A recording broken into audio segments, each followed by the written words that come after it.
Hello, everyone, and welcome to our 2022 graduation.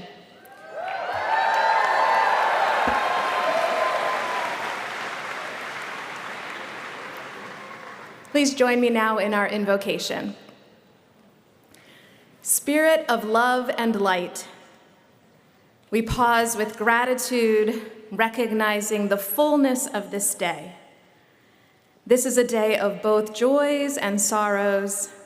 This is a celebration of all that the class of 2022 has accomplished, of grit and resilience and achievement in the face of unthinkable challenges. It is also a time of saying goodbye and closing the book on this chapter of their lives. We give thanks for everyone who has brought them to this milestone moment: family, friends, faculty, staff, administrators, and trustees. May the class of 2022 find wisdom and strength this morning so that they feel ready to take the important and exciting steps ahead of them. We now invoke the spirit of community that binds us together as one and gives us courage and joy. Amen.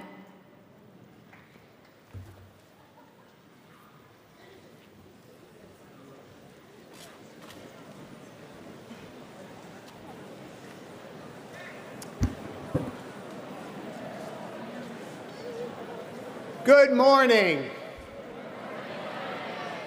I'm Brian Grigsby. I'm the president of Moravian University. It is my great pleasure to welcome the class of 2022.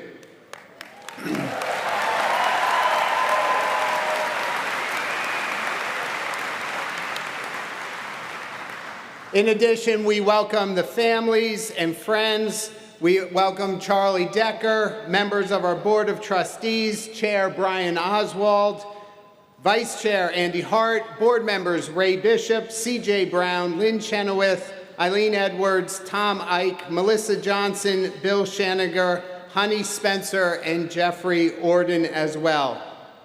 As well as all of the members of our university community who are gathering in this place to celebrate the 280th conclusion of an academic term of Moravian University.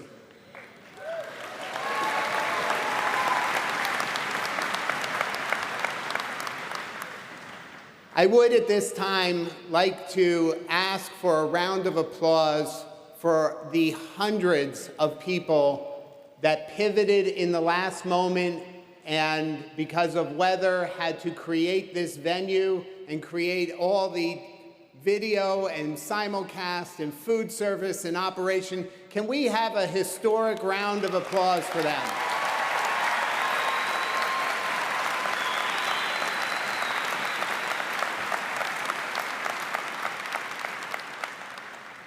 At this time, I'd like to invite Elisa Dlutz to the stage to read the land acknowledgement. Elisa Dlutz is graduating with a degree in both political science and history. Elisa is a member of Phi Alpha Theta, Phi Alpha Delta, and served as the president of Iota for a year. She was a representative of the United Students Government, where she sat on 3 committees: clubs and events, diversity, equity, and inclusion, and sexual awareness and violence prevention. Elisa should be very proud of her work with Indigenous Studies at Moravian University. She is the first student to graduate from Moravian with an Indigenous Studies degree and was actively involved in writing our land acknowledgement. Elisa?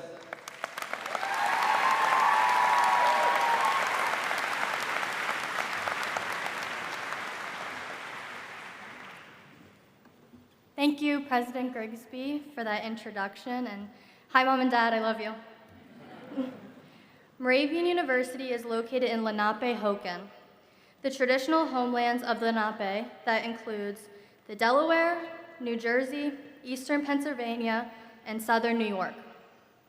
We honor the native inhabitants of these lands and their historic and everlasting relationships with this land.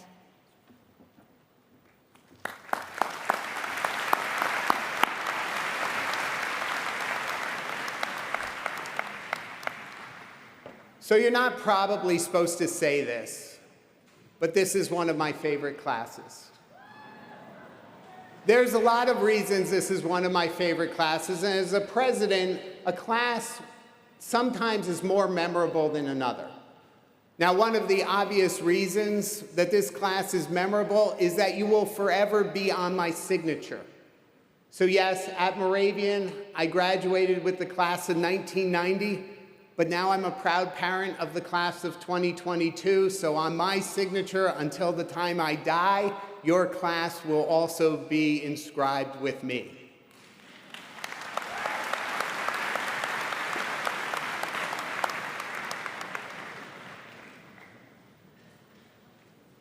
There is also an aspect of this class that kept us together. And I want to talk about adversity. How do you handle adversity? Do you see adversity as an opportunity, or do you crumble? Katie Desiderio, one of our faculty members, says oftentimes she chooses to fall upwards. When you fall, you can choose. Are you going to choose to fall upward or downward? So let's talk about the adversity this class has faced. Yeah, there was COVID, but this is often like when I meet college presidents and I say I have a war hospital on my campus, and they say, oh, for the Civil War? And I go, no, for the Revolutionary War. And then I get the, wow, you're old. Let's not just talk about the adversity of the pandemic. Let's talk about the 6 months before that when we had the adversity of mumps. And we all went through that. Now let's look at the opportunity of mumps. Yes, I said the opportunity of mumps. Before COVID hit, we knew what contact tracing was. We knew what having a site up telling us how many mumps cases we had built. In fact, 7 years before this, before the pandemic, we took on a mission of equity to level the playing field for all students and provide them with MacBooks and iPads. When COVID hit, the reality of the inequality of our students became apparent at other institutions, and they all had to scramble for technology when Moravian simply just pivoted. Do we see adversity as opportunity, or do we just crumble? Today, it's horrible outside. Could you imagine sitting outside in 42-degree weather pouring on you for 2.5 hours of celebration? Instead, we saw an opportunity. We took advantage of that opportunity. And your class has so many firsts. So we renovated this facility so in the case of terrible weather, we could hold an event here. This is the first graduation ever in the Ark.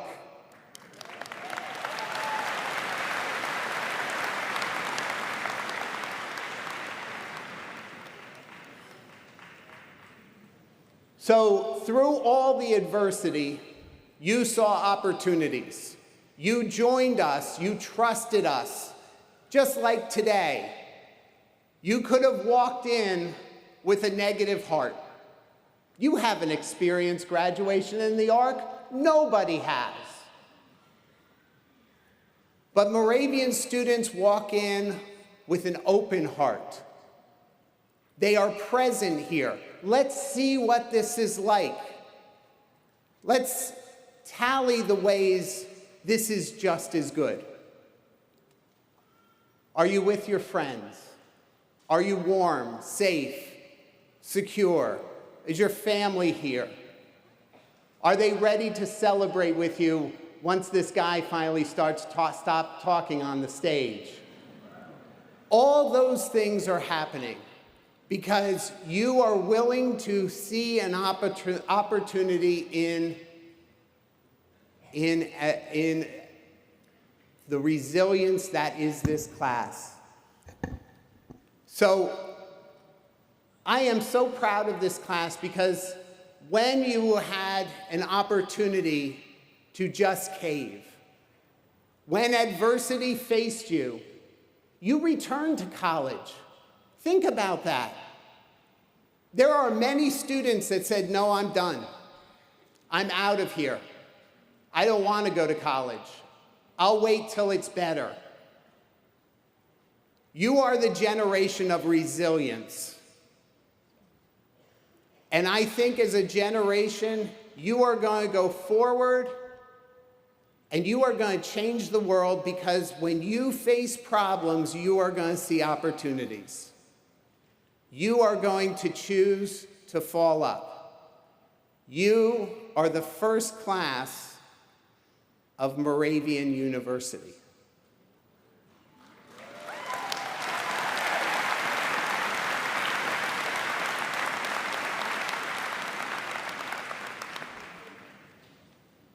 So I want to end with what Madison said at baccalaureate service about your class.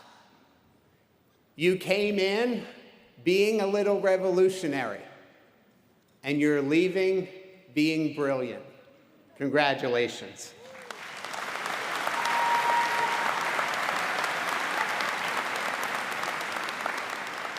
I would now like to invite up Benita Ngobeni, who will give the statement for the undergraduates. Benita?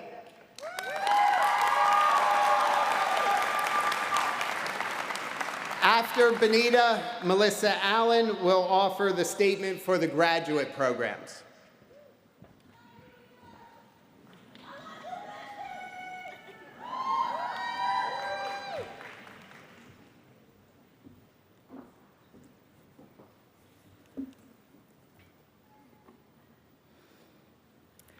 Greetings to President Grigsby, the Board of Trustees, Moravian faculty, staff, family, friends, and the graduating class of 2022. It is my honor to have been chosen by you, my fellow graduates, to speak on our behalf today. I know that all of us today are anxious, but also excited and relieved to be gathered here today in celebration of our graduation. Not only because we worked hard to get here, but because we reached a point in the semester where dining dollars were on zero and we were living on borrowed swipes. Yes, friends, the struggle was real. Remember first semester, when first year writing seminar had you stressed and you realized that while you liked math, maybe math didn't like you back? Remember when we went out with our friends and we all, in one harmony, more united than ever, quoted urban poet Post Malone's "Congratulations." Voices that were oh so quiet on Zoom calls were screaming, "I can say that we made it," knowing very well that we had in fact not made it and were yet to submit a quiz that was due at 11:59 2 days ago. And lastly, remember when everything you thought you knew suddenly went out the window and you sat there asking yourself, how am I going to do this? How am I going to survive? Well, here you are in your cap and gown, and this time we really did make it. But we know that it wasn't easy. We remember the all-nighters, the barely sleeping, barely eating, the blood, the sweat, the tears, many, many, many tears. And oh, not to mention an entire global pandemic that we had to navigate in order to get here. Now, I want you to do two things for me. Firstly, awkward as it may be, I want you to give yourself a high five. Oftentimes, we are oh so ready to pounce on ourselves for our shortcomings, but not nearly as ready to congratulate ourselves for all the work that we put in. And that ends today. Today is the day that we give ourselves the recognition that we deserve, because we fought hard, we worked hard, and we earned it. Secondly, I ask that you turn to your neighbor and give them a high five.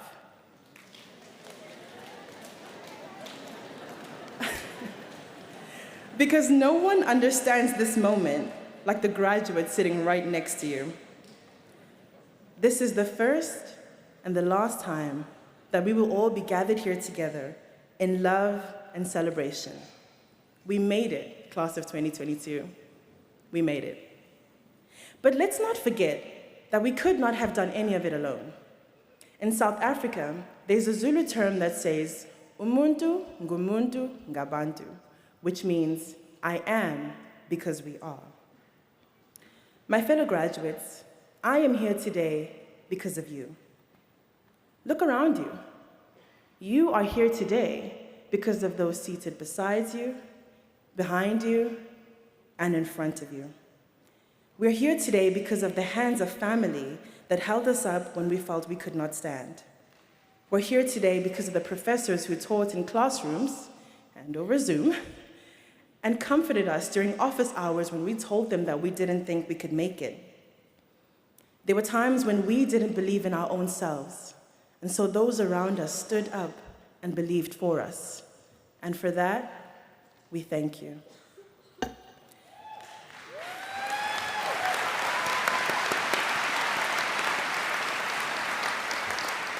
Now last, but certainly not least, I want us to address the elephant of the room. What's next?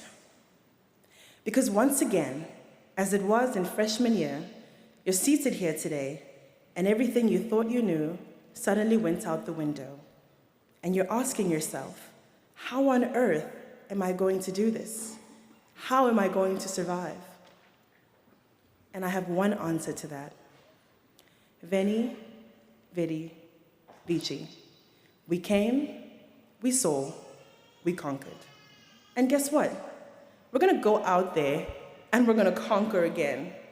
Now, this doesn't mean that we have everything figured out or that we'll all be billionaires in the next 5 to 7 business days. But it means we're gonna go out there and give it our best, be our best, and navigate this big, big world with our heads held high. We're gonna go out there and go after each and every single one of our dreams, big and small. And one day, we will smile and say that we made it. Thank you and congratulations.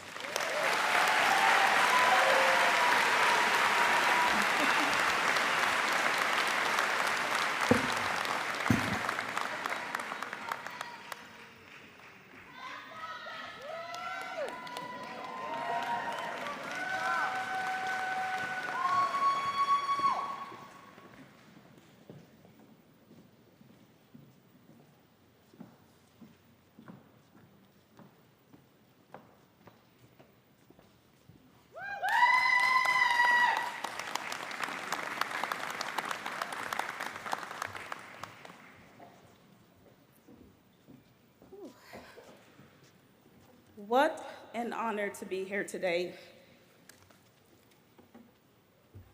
And I'm emotional.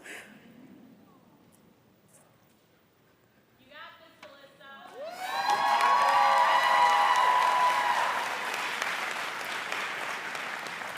So I'm going to use this opportunity to look for my glasses, the difference between an undergraduate and a seasoned person. Whew. President Grisby, congratulations. Thank you, everyone, for this opportunity. This is such an honor.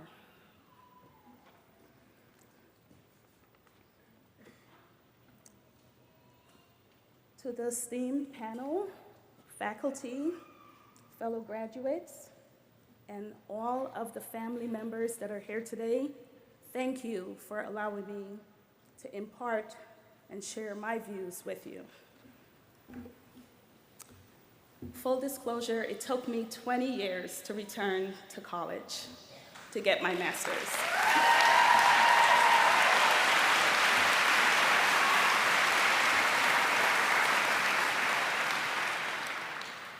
I had a family, work happened, life happened, and all of the above. And earlier this week, I was speaking to my very good friend Ramona, and we were reflecting on our journey, which is a very different journey than my fellow undergraduates. Many of us have children, supportive hubbies, spouses, all of the above. And we were reflecting on, we were finally going to return to school. We went out shopping for our notebooks, pencils, folders. I got a Trapper Keeper. I don't know if anyone remembers that. And I was ready, proud, and I marched into that classroom, and almost everyone had what? A MacBook, a Chromebook, something digital that I didn't have. And it was discouraging, it was scary. 20 years is a long time, and a lot happens in 20 years. But whether it took you 1 year, 20 years, or more than 20 years, I know some of you have me beat on that one, we all did it, and for that we should be proud. So hand applause. For some of us, this degree may lead to additional responsibilities at work. For all of us, I hope, salary increase. And for others, it may open the door for a leadership, I should say a formal leadership position. So today I would like to talk to you about something that is very relevant and vital as we take that next step into the next chapter, and that is servant leadership. But regardless of where this degree takes you, we all have an opportunity to practice the principles of servant leadership. I once came across this saying, an amazing boss is hard to find, difficult to part with, and impossible to forget.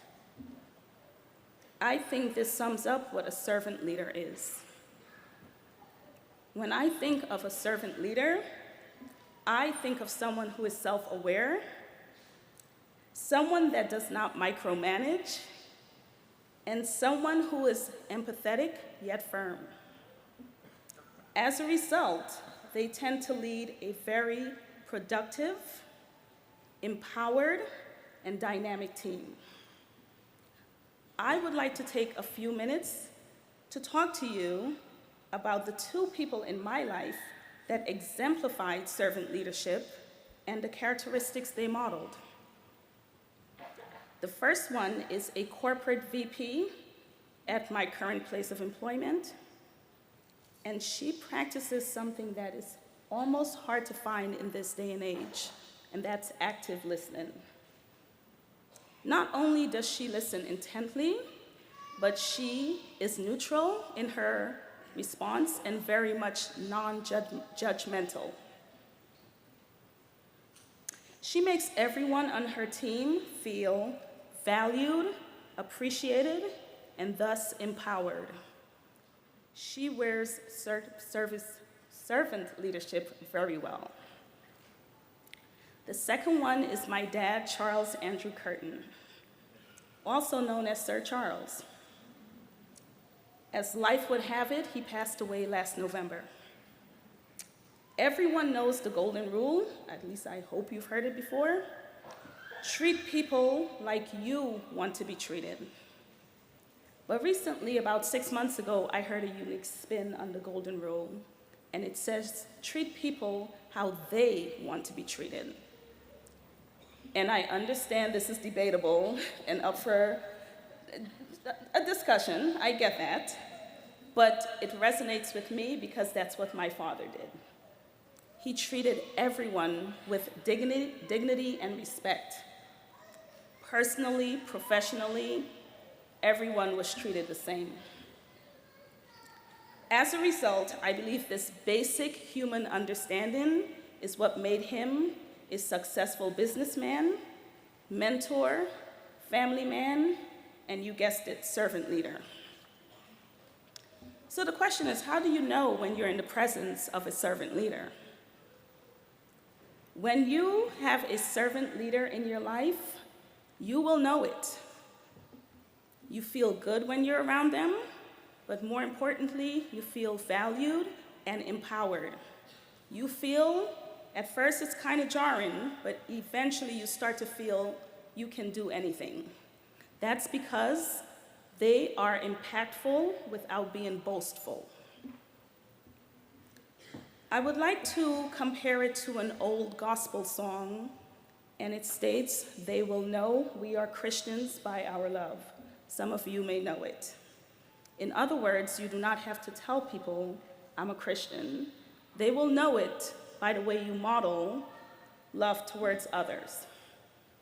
But no matter where you draw your spiritual strength, it is the same with servant leader. They do not have to say, "I'm a leader," or "I'm leading you." They don't have to name drop titles. You will know it. And you will wonder how you ever thrived without a servant leader in your life. For some of us, this is the end of the road as far as degrees are concerned. At least that's what we say right now. For others, the doctoral degree cannot come fast enough. But no matter what your degree aspirations are, I encourage you to never stop growing. I leave you with this: growth and comfort seldom coexist. And applying the principles of servant leadership requires continual growth. Thank you again for the opportunity to share my thoughts, and congratulations to all of the class of 2022. Thank you.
How about another round of applause for our Moravian choir?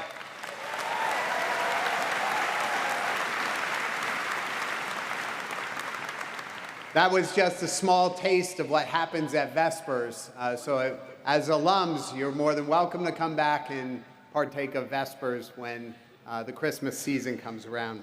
I would now like to invite Dr. Dana Dunn, one of our most prestigious faculty members, who will give the statement to the graduates.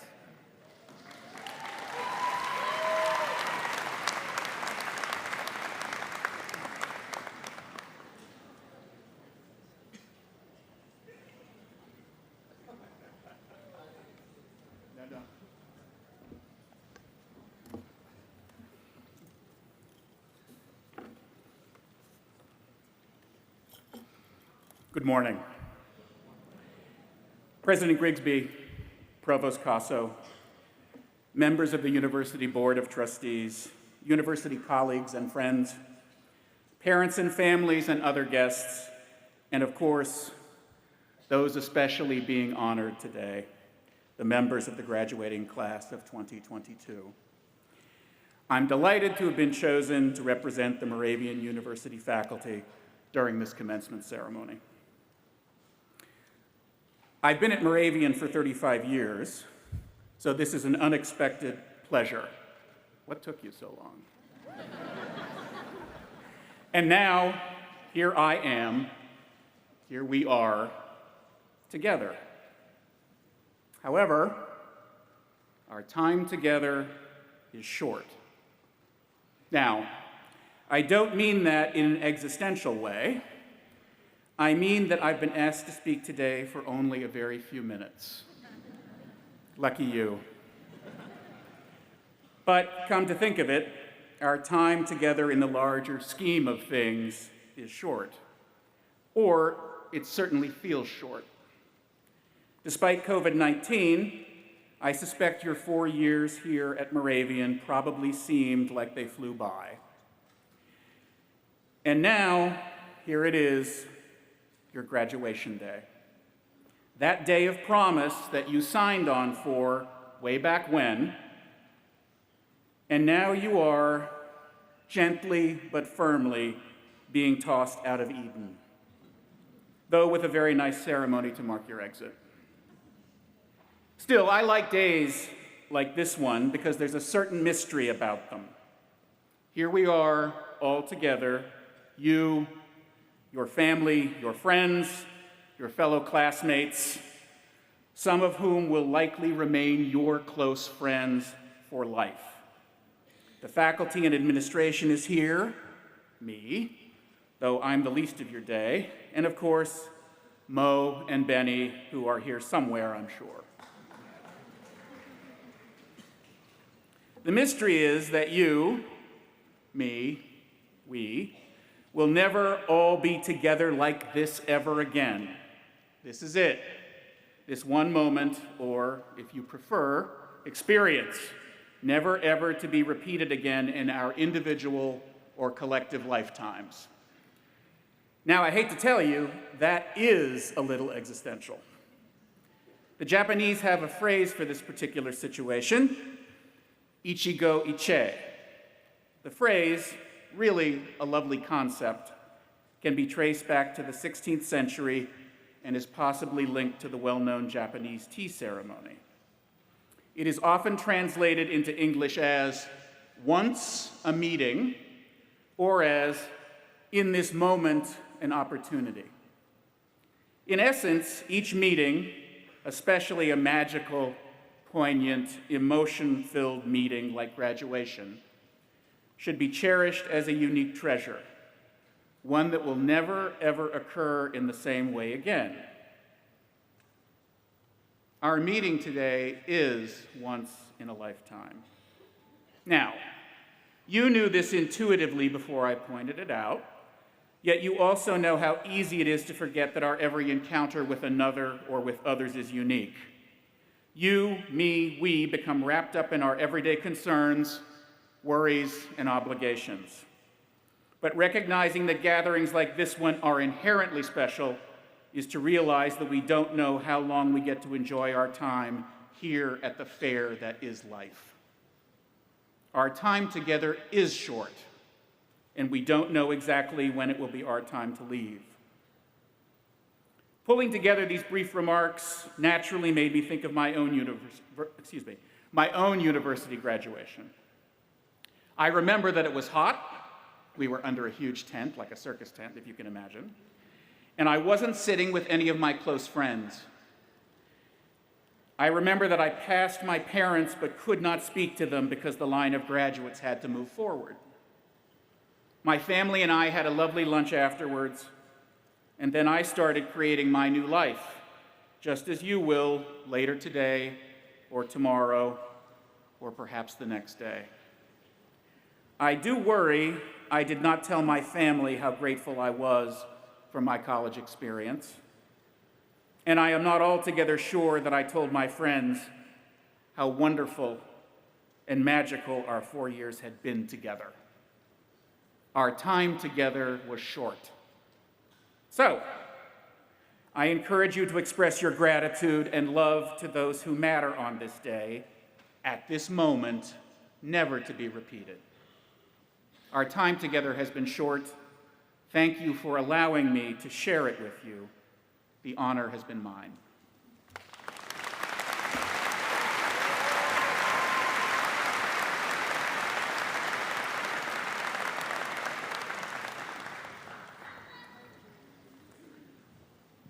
Today, we have a very special guest speaker with us, Charlie Decker. Charlie is a Moravian College graduate of 1963. Charlie was born and raised less than a mile from campus until the age of 15.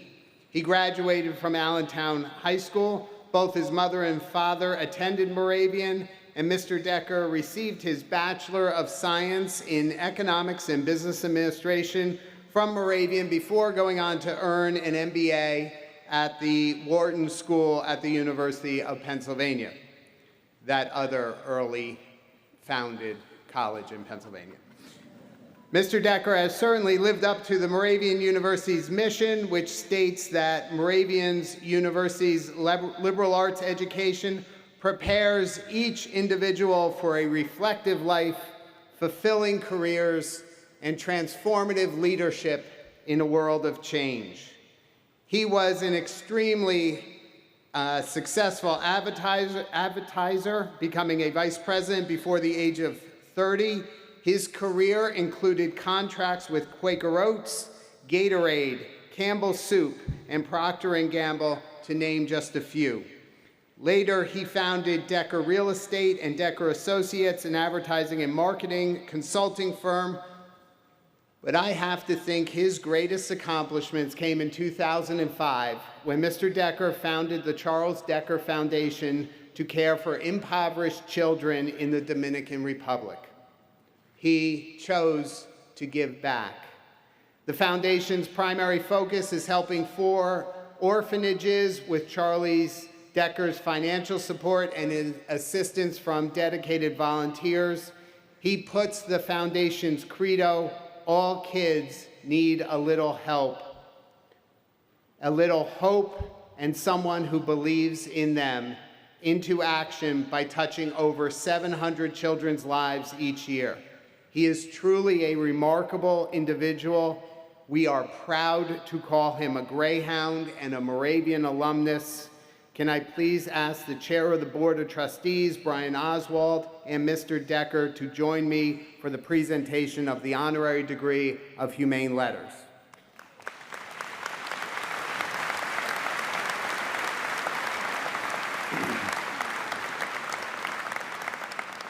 Moravian University awards honorary degrees in order to recognize exceptional achievement on a selective basis to distinguished individuals who merit special recognition for the genuine achievements and distinction in a field or activity consonant with the mission, vision, and values of Moravian University.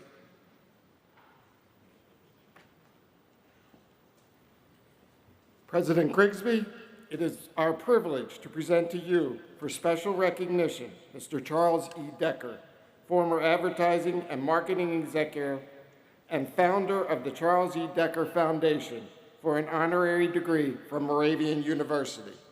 Mr. Decker is a 1963 graduate of Moravian College, earning his Bachelor of Science in Economics and a Master of Business Administration from the University of Pennsylvania's Wharton School of Business.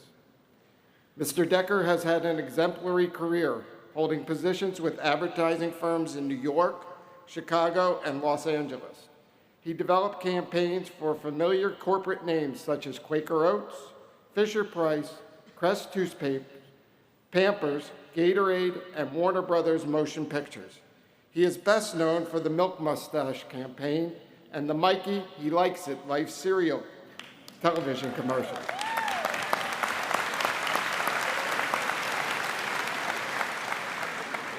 In 1971, he established Decker Real Estate, and in 1998 launched Decker Associates, an advertising and marketing consulting firm.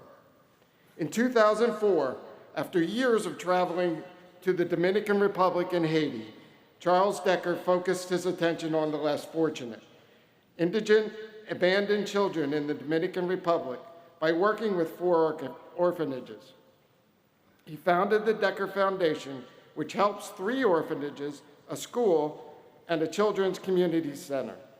The Niños de Cristo Orphanage is home to close to 200 children ranging in ages from 6 months to 18 years and provides education, food, clothing, shelter, and a new lease on life. The Charles Decker Foundation helps improve over 700 children's lives annually. Mr. Decker was the recipient of the 2009 Halpert Humanitarian Award for his outstanding service in the cause of human welfare. President Grigsby for his extraordinary work in advertising, lifetime commitment to helping the less fortunate, and contributions to improving the world by offering children hope, help, and belief. We are honored to present Moravian University alumnus Charles E. Decker for conferment of the honorary degree of Humane Letters.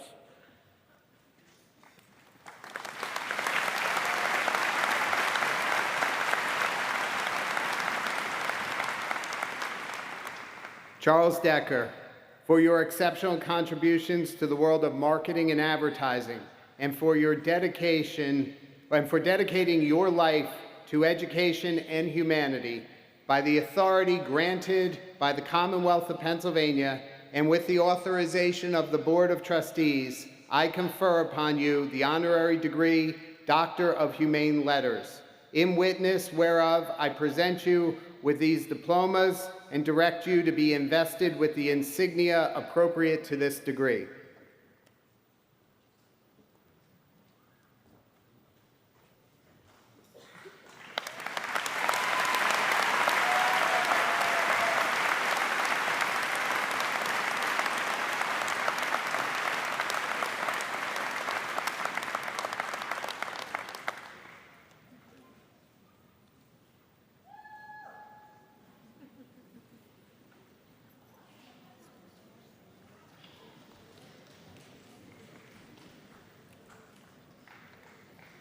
After many years of college and university studies, I am truly, and making a living putting words to work, I'm truly speechless with this moment, this honor, this recognition, and that I'm just cannot express myself, my gratitude. And if you notice, my default setting is a smile. I say that because what has happened in the last half of my life is nothing but joy. And if the people and children that we help in the process get half as much out of it as I do, I'll be happy. That's the greatest advice I can give you all. Before I begin on my remarks, I'd like to say that coming in here, and as you all are getting ready to march, to feel the energy and the excitement and the thrill amongst you all is extraordinary. And it's very, very contagious. And I'm in a world where I'm easily infected by people that are optimistic and positive and have a go-for-it attitude. My other piece of advice as you go forward with whatever is in front of you next, absolutely go for it. Make things happen. Do not wait for things to happen to you. Set your sight on what you're targeted on. Have a couple of fallback options. Be the most knowledgeable person you can on those issues, and when you get in front of somebody to pursue that, they'll say, well, she knows more than I do. But the spirit is beautiful. You've been inoculated by the greatest gift of all, the Moravian University spirit and culture, and led by this extraordinary president, Brian Grisby, who has led this university. We all know the challenges of keeping our life together, our little world together during the entire pandemic, to keep Moravian together, moving and growing, while organizations are trying to keep their head above the water and transform it into a university, is extraordinary. I can only imagine what his to-do list looks like every day. Yet if you call President Grigsby and have a question, he'll call you back a half hour later or whatever. It just reflects the kind of, I love quiet, strong leadership. I've had a career of table bangers and the rest of them. President Grigsby is the man for the hour, and he deserves a statue in front of committees to lead this university through what he has and to be what it is today. And so whether or not I'm here, I cannot admire him and thank all of us, Moravian alums, and the community at large for his incredible leadership. I also learned one thing in the world of advertising. There are two things that you should avoid if you don't want to be upstaged: dogs and babies. I'm walking in the recession, coming in here with this magnificent mascot with his little mortarboard on, and all these cameras are flashing. I thought, wow, this is great. I realized who was behind me. It personifies the spirit. I did make some notes on what I wanted to share with you today thank you. Thank you.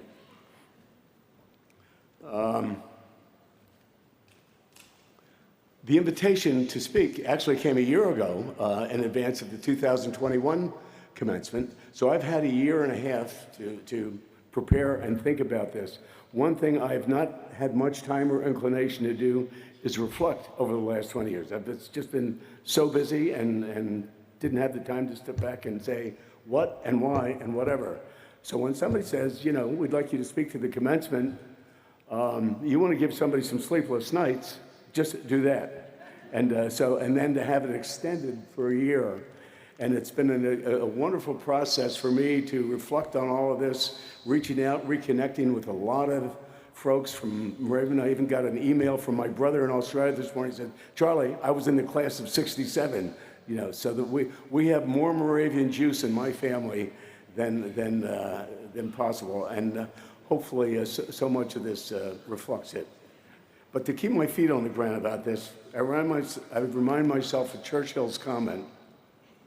He said, when you're 20, you care what everyone thinks. When you're 40, you stop caring what everyone thinks. And when you're 60, you realize no one was ever thinking about you in the first place.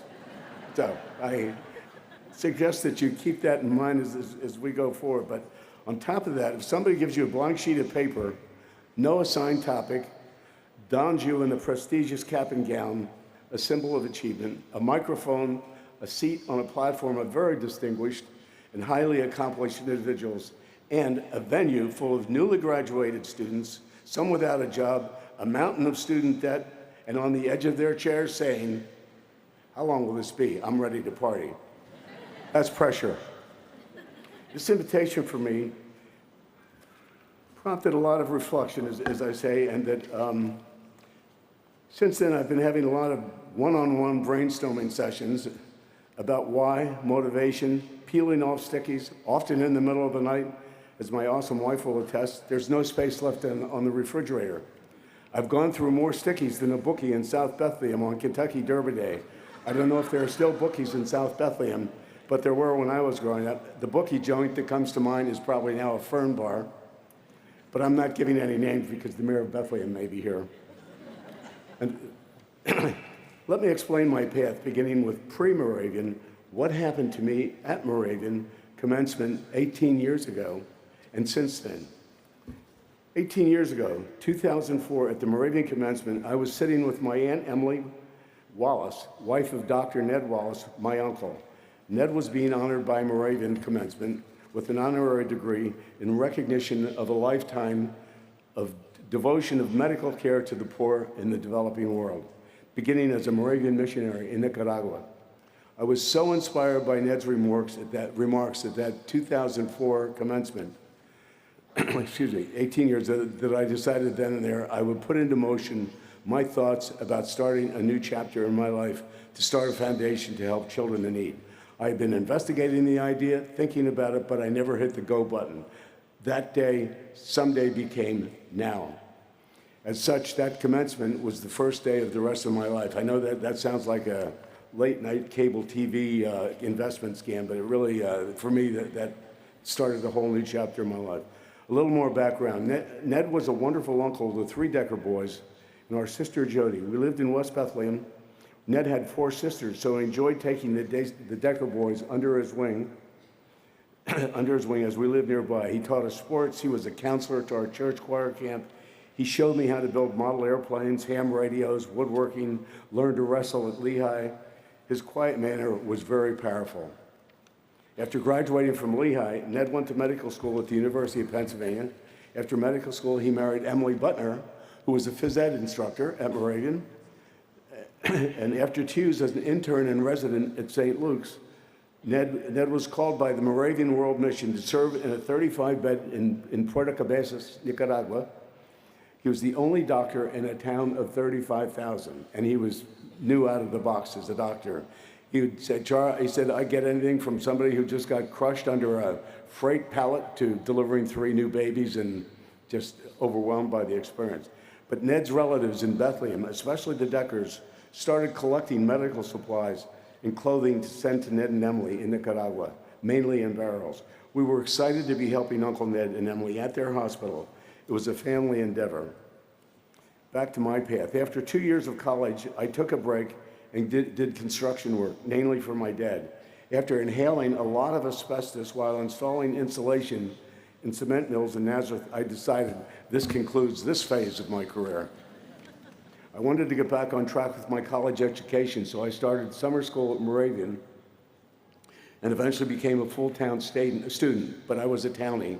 I have many great friends from those days, in touch with many of them. Some of them are here today, Al and Nancy Finnegan. After Moravian, I went to Wharton at the University of Pennsylvania. I moved to New York to start a career in advertising, working for the largest agency in the world. Yes, that was the day of Mad Men, as in the TV show. I was such a bumpy and I had no idea what was going on. I just know we all smoked in our office, cigarettes.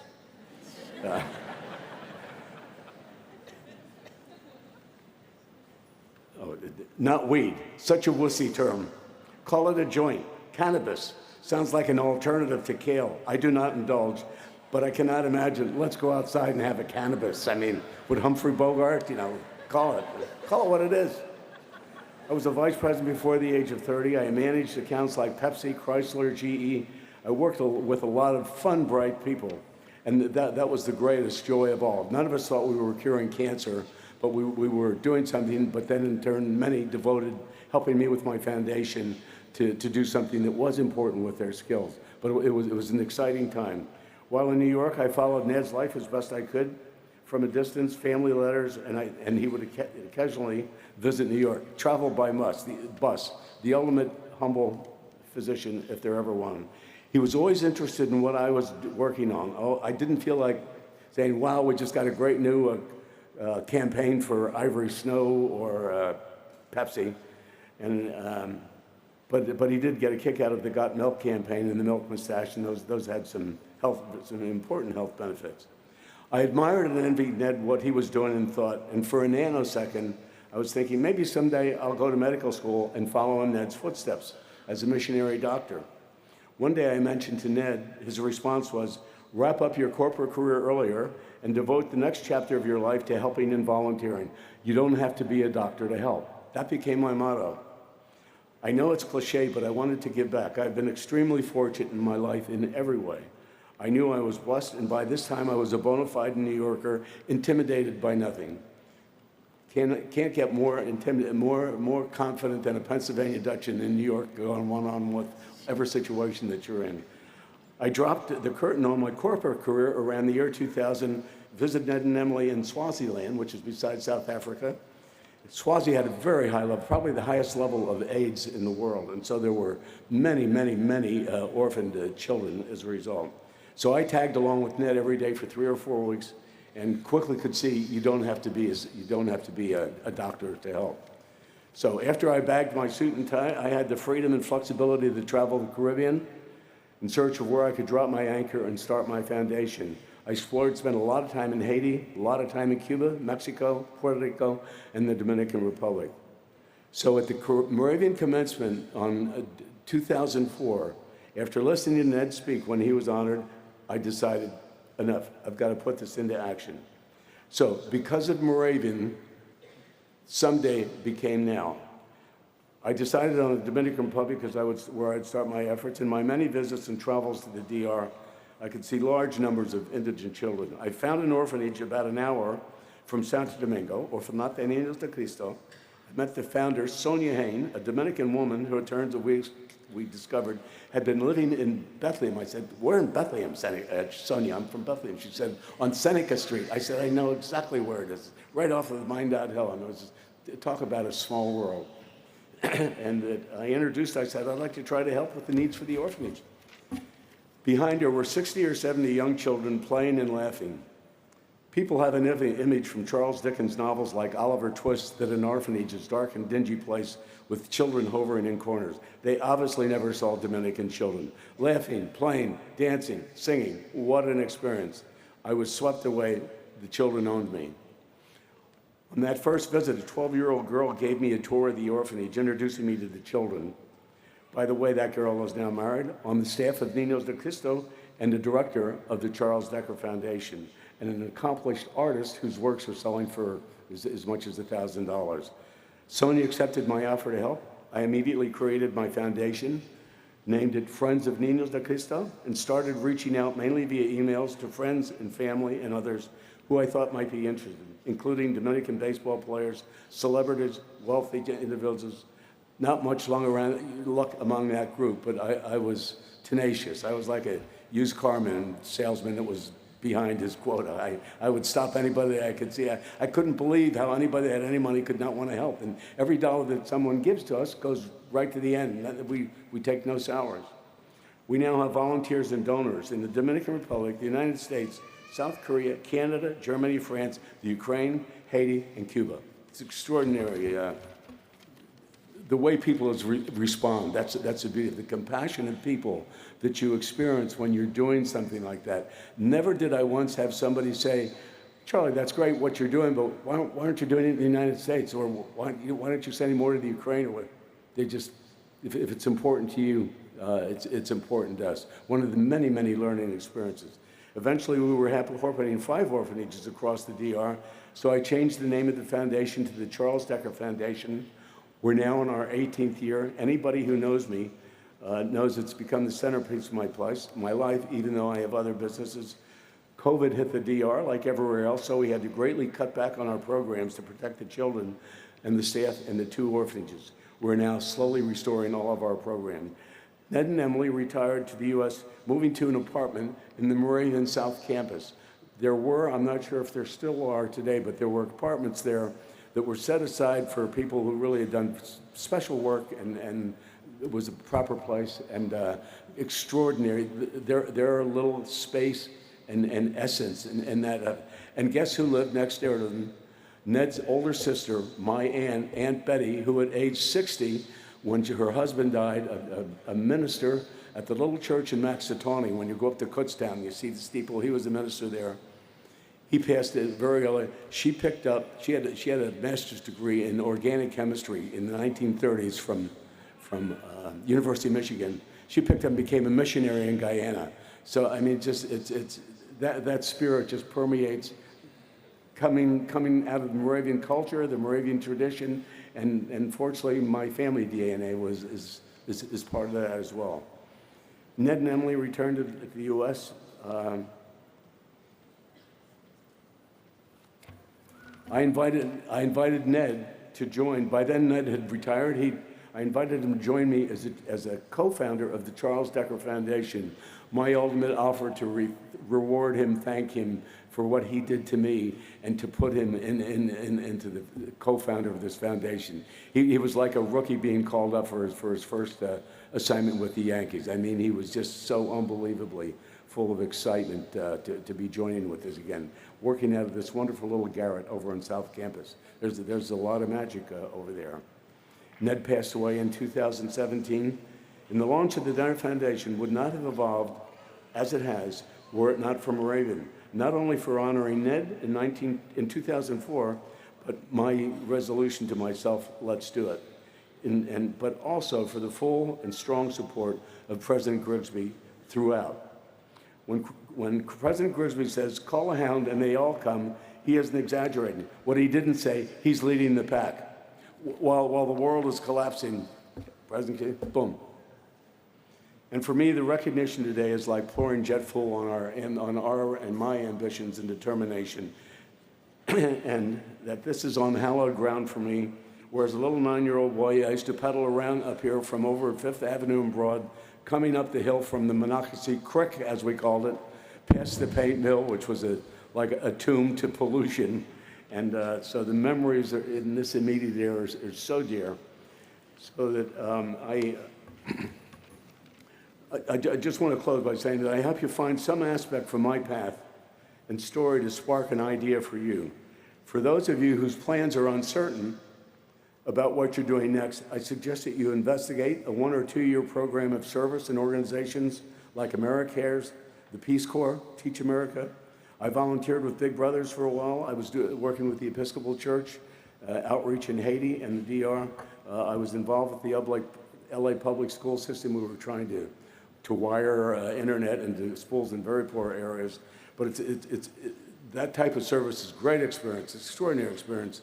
And potential employers in graduate schools will look on it very favorably should you follow that. Either way, heavy up on your studies on computer science in your free time. There are endless high-paying jobs for students that have any kind of ability in that area.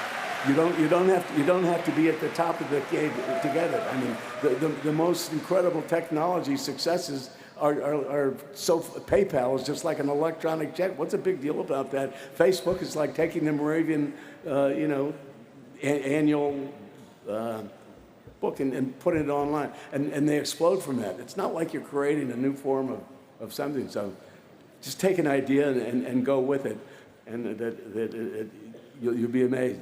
But again, in this environment today, you are in control. The informed person wins the race. And the opportunities to be the most knowledgeable in whatever you're pursuing is easy. How is it? Truly, I wouldn't be here. This journey in starting my foundation has profoundly changed my life. You can't imagine. No one has followed a similar path like mine, with a service like mine, has ever said, never should have done it. How? I would need a steamer trunk full of stickies and a new refrigerator to explain. That's for another time. So I close with a thank you to the Moravian community, to grads like Fred Rooney, to Moravian boosters, especially within Bethlehem, people like Lieutenant Colonel John McGee and retired Special Forces, his beautiful wife Gail and their family who have reached out and support. People just come forward. It's extraordinary. It's beautiful. I want to thank Moravian for honoring Ned 18 years ago, and President Grigsby and the trustees for the invitation to speak today, President Thomasford. I also want to point, it doesn't just happen here. When they reach out, Trustee Andy Hart, he's been down with it. He's seen this firsthand. So this doesn't just begin with the Charlie, well done, they're there, and that anybody that comes and join, they'll be lined up to say, what can I do? I want to help. So I'm open to that. Anybody that wants to write to me about anything, your careers, joining with us, whatever, charlesdecker49.com at gmail.com, and I'm available to chat anytime.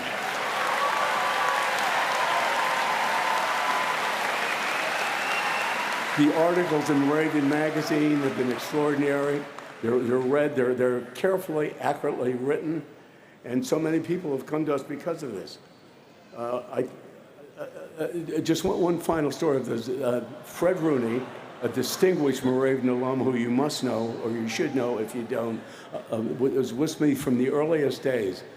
and Fred's from Bethlehem. His uncle, Fred Rooney, who was the congressman, got me the scholarship to Wharton, and fortunately we've named a bridge after him. But Fred put the word out to the Morning Call, hey, you know, we've got this Charlie Decker and starting this outreach to an orphanage in the DR, and that the woman that is running it is from Bethlehem. Maybe we should put something together. So the Morning Call did a great write-up on Christmas Eve 2010 of two people from Bethlehem bringing Christmas to the orphanage. And it was a big, full, beautiful spread with pictures.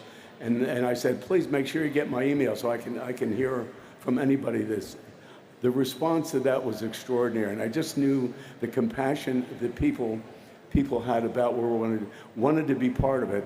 And Fred Rooney was the guy that did, among a million other things. Also, I got an envelope. Every time I open my mail and I see an envelope to the Charles Decker Foundation, they're not buying something from me, they're sending something, and it's extraordinary. So I get this one envelope with kind of a squiggly handwriting, almost like mine, and opened it up, and it was a $1,000 check, and it was a handwritten note. It said, "Dear Mr. Decker, I read about what you were doing in the Call Chronicle. It's beautiful. I don't know where the Dominican Republic is, but I love what you're doing, and we'll do it." That's the spirit. That's not the end of the story. Listen to this. 2 weeks later, I get a letter back from him. "Mr. Decker, I see you didn't cancel the check yet. Maybe it's from a wrong account. Here's a new check. Deposit the other one if it clears, and keep up the great work." I mean, it's extraordinary. So I include those stories. I'm also writing a book on the 1,000 ways that I've learned how people can say no. I couldn't have achieved what I have, and I love your spirit. Go for it, and great.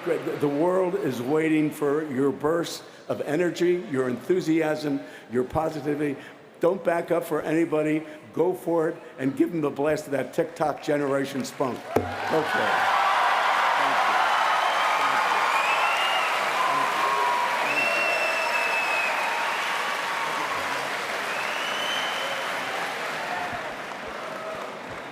Okay, at this time, we want to acknowledge students and loved ones who are not with us today.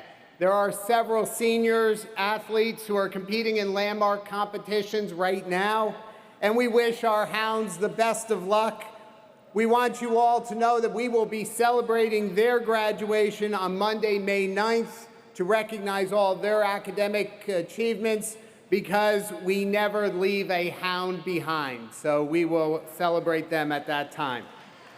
It is now the time to present the candidates for degrees and conferments.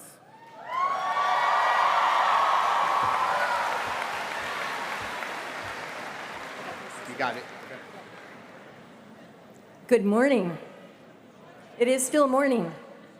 I am Cynthia Casso, the Provost and Dean of the faculty at Moravian, and it is my very distinct honor to present the students for conferment of their degrees. The candidates for the doctoral degree will please stand. President Grigsby, I now have the pleasure of presenting the candidates for the Doctor of Athletic Training degree. You all look marvelous. At this time,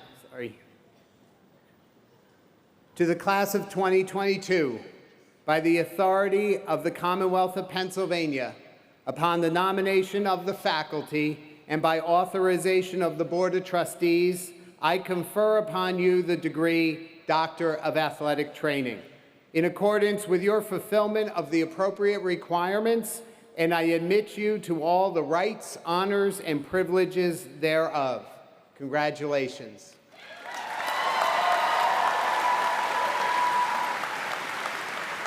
Please be seated. Now, the candidates for the master's degrees will please stand. President Grigsby, I now have the pleasure of presenting the candidates for the Master of Science in Athletic Training, Master of Science in Speech Language Pathology, Master of Science in Occupational Therapy, Master of Arts in Clinical Counseling, Master of Science in Nursing, Master of Arts in Teaching, Master of Education, Master of Fine Arts, Master of Business Administration, Master of Health Administration, Master of Science in Data Analytics, Master of Science in Predictive Analytics, Master of Science in Human Resource Management, Master of Arts in Chaplaincy, Master of Divinity, and Master of Arts in Theological Studies. They have successfully completed their course of studies, and I present them to you upon the recommendation of the faculty for conferral of the master's degree.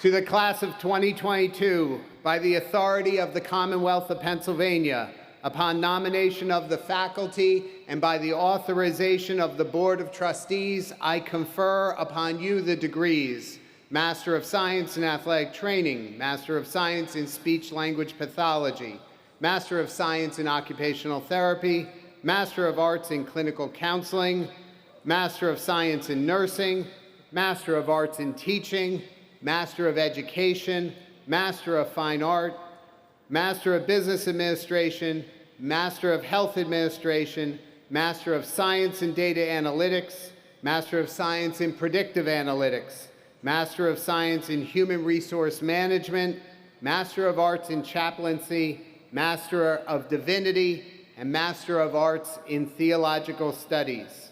In accordance with your fulfillment of the appropriate requirements, and I admit you to all the rights, honors, and privileges thereof.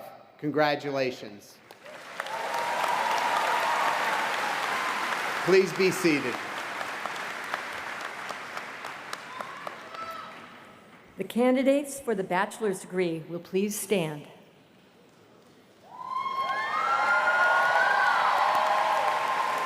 President Grigsby, I have the pleasure of presenting the candidates for the Bachelor of Arts, the Bachelor of Fine Arts, the Bachelor of Music, the Bachelor of Science, and the Bachelor of Science in Nursing degree.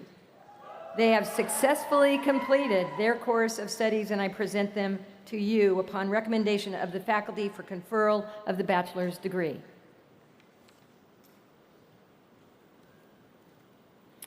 To the class of 2022, by the authority of the Commonwealth of Pennsylvania, upon the nomination of the faculty and by authorization of the Board of Trustees, I confer upon you the degrees: Bachelor of Arts, Bachelor of Fine Arts, Bachelor of Music, Bachelor of Science, and Bachelor of Science in Nursing.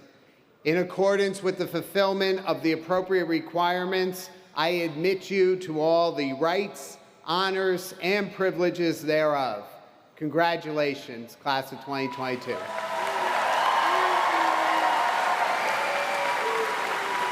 Please be seated.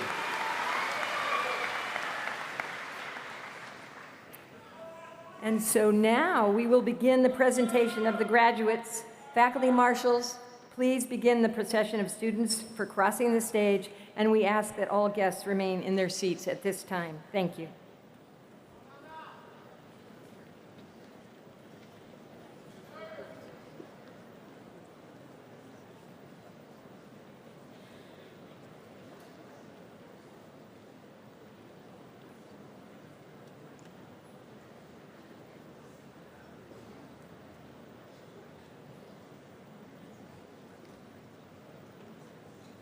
Peter C. Kanegas.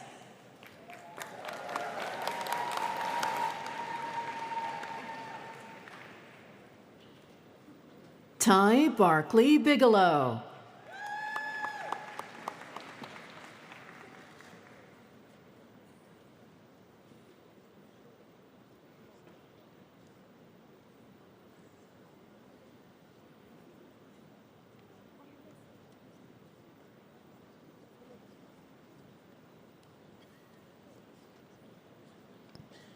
Lauren Nicole Frick.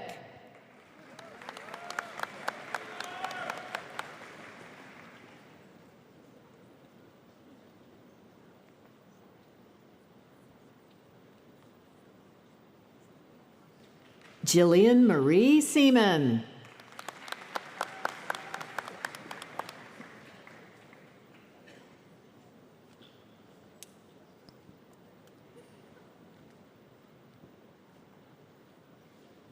Jerry Holt.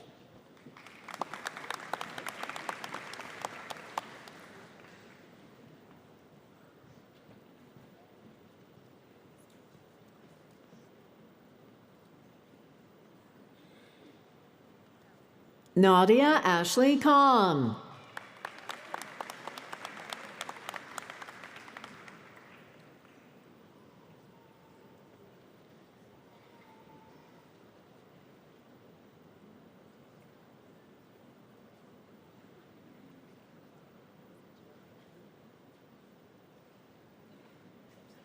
John Ostrowski.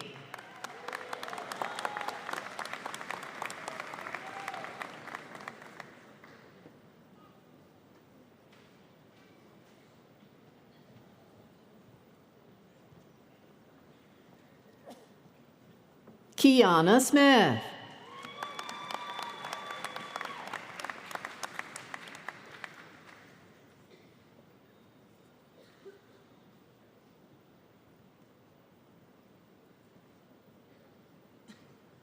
Bridget Saba Whittermore.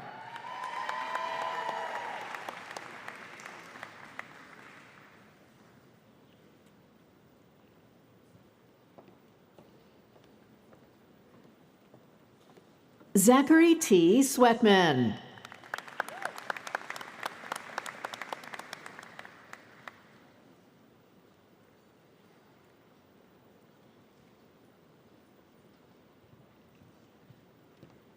Logan Sherman.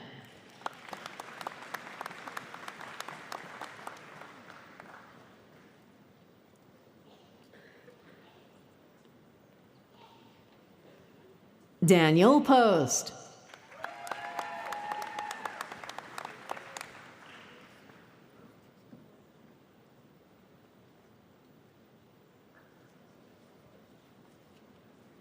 William Aaron Stackhouse.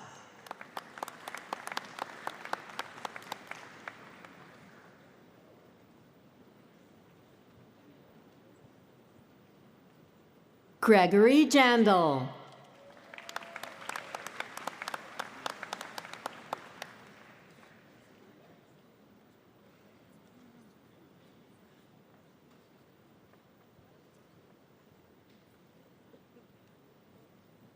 Andrew Michael Nieves.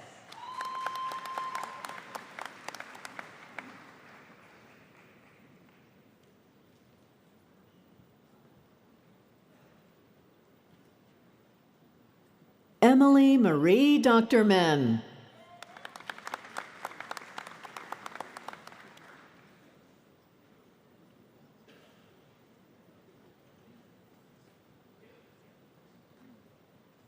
Jennifer Rose Pugiles.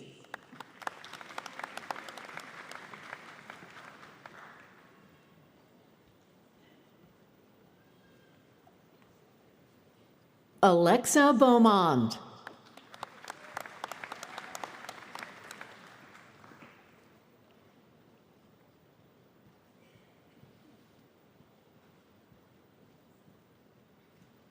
Caitlin Davis.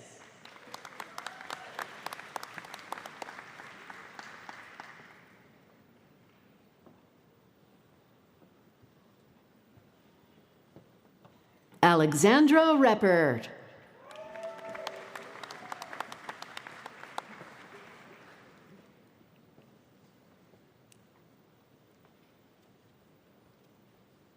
Bethann Casciano.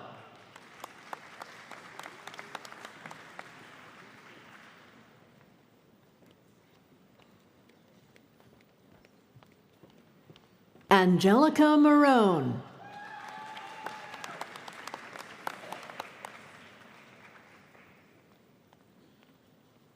Taylor Moskal.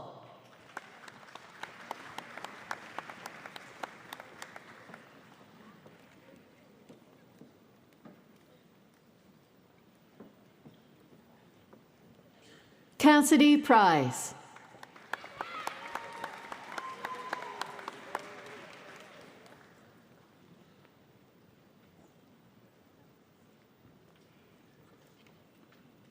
Bridget Francis.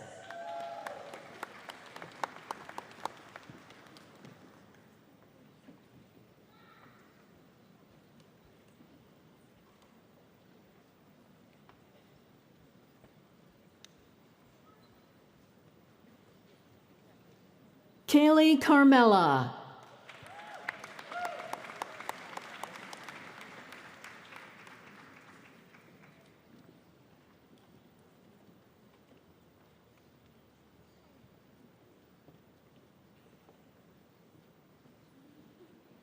Celeste Joao Lamera.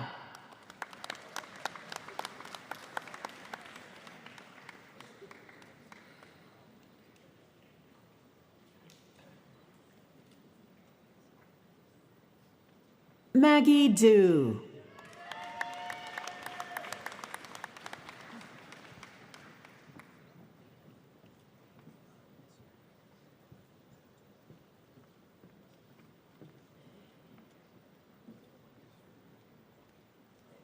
Lindsay Beggin.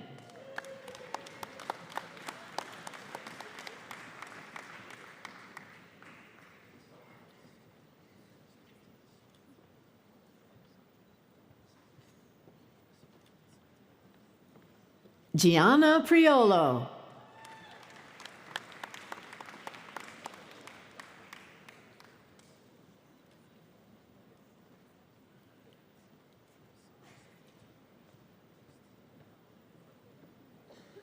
Bailey Reitenauer.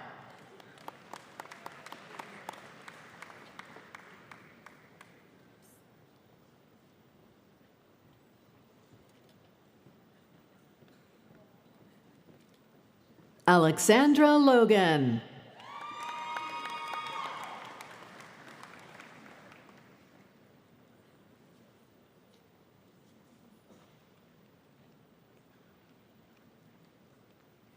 Taylor George.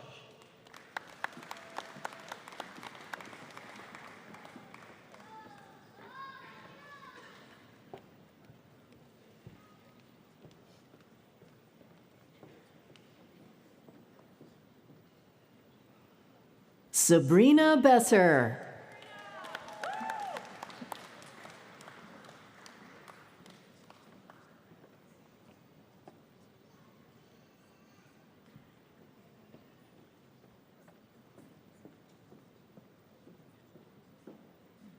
Danielle D'Antonio.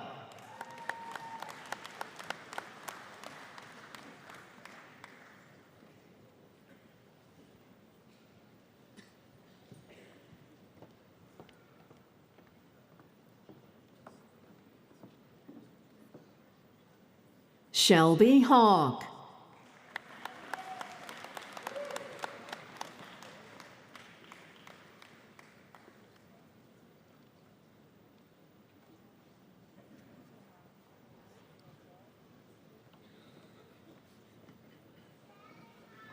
Olivia Werkheiser.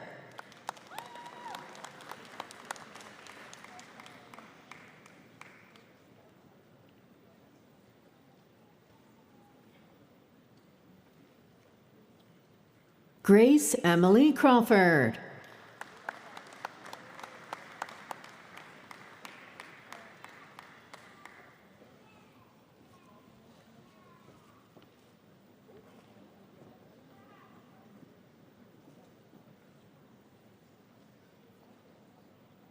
Kirsten Van Holtz.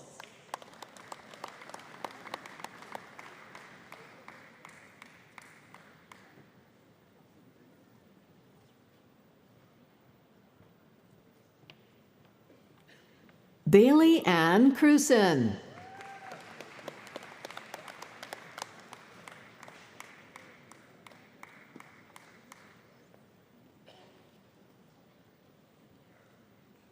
Tashiana Figueroa.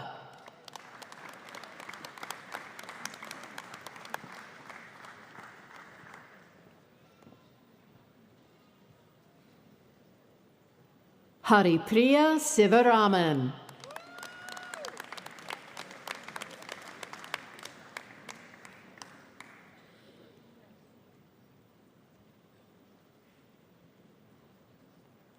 Kelly Ann Riley.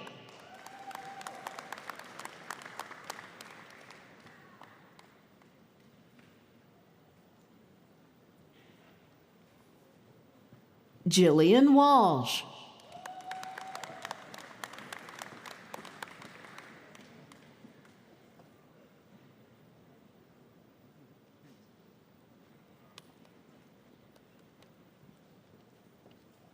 Maya Koch.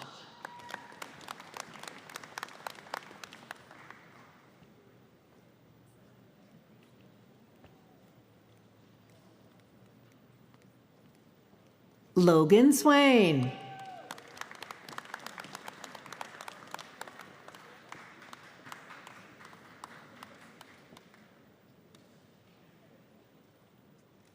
Abby Weslowski.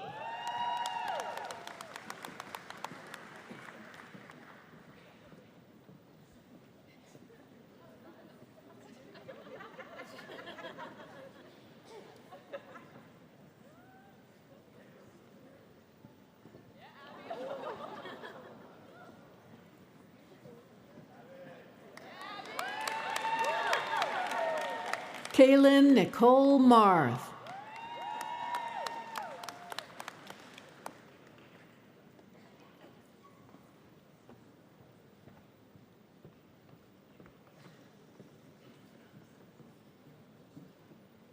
Alexandria Lori Fries.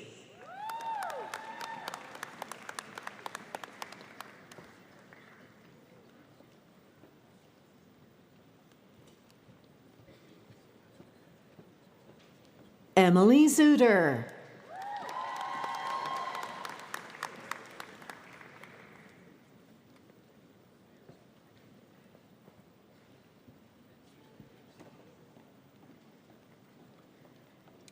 Sarah Ortiz.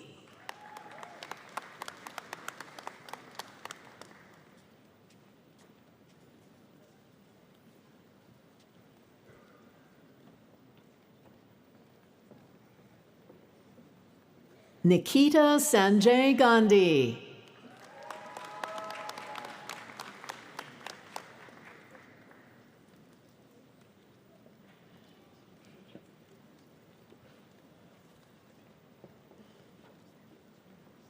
Kayla Krasinski.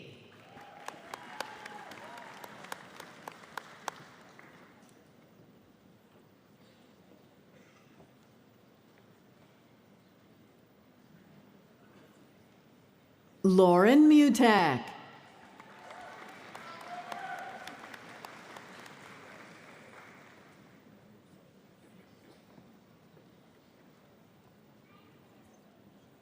Maria Noggle.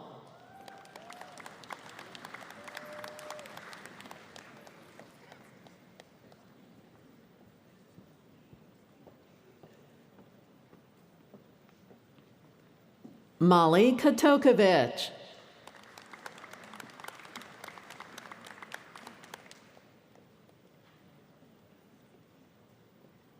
Sarah Elizabeth Harvey.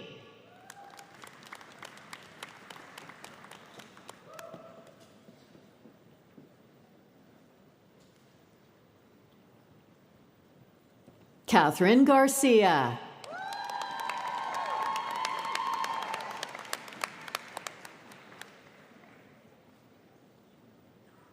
Peyton Kelly.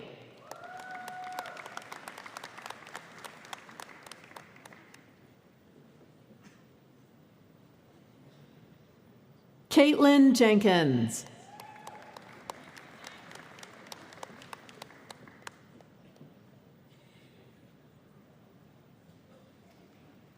Stephanie Falcone.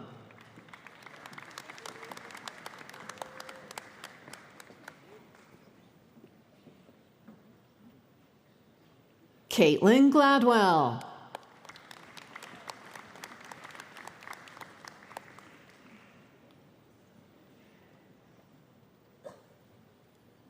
Taylor Hefner.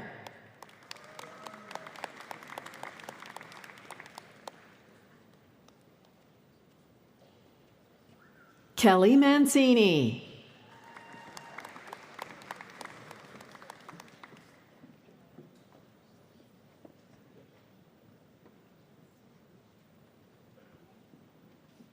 Margaret Mary Harkins.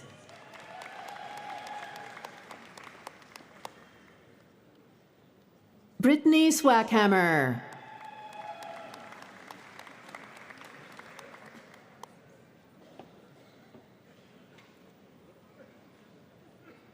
Ashley Swackhammer.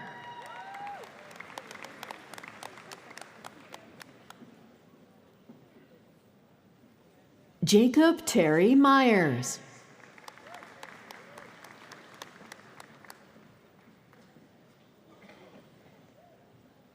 Garrison Time.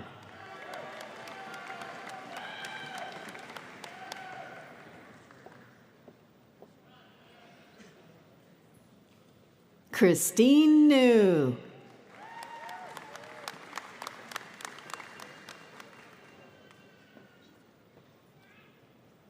Carly Brogan.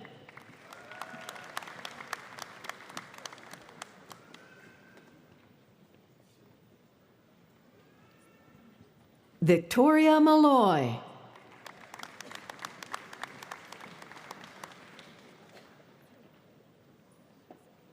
Adeline McFarlane.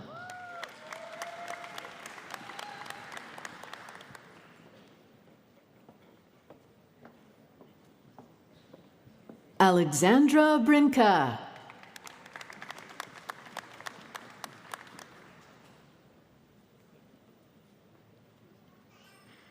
Caitlin Taylor McGuire.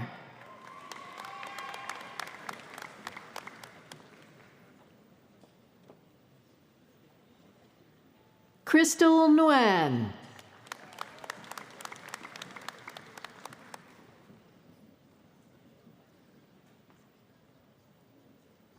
Kelsey Lynn Michkowski.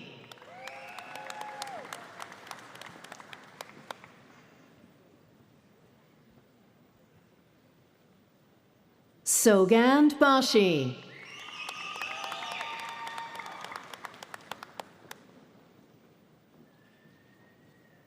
Michael Ressler.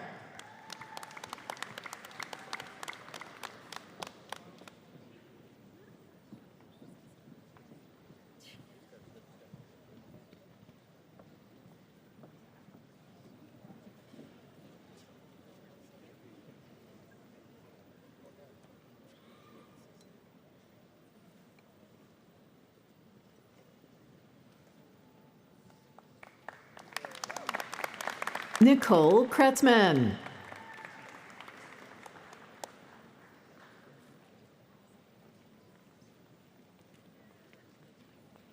Sarkan Erjan.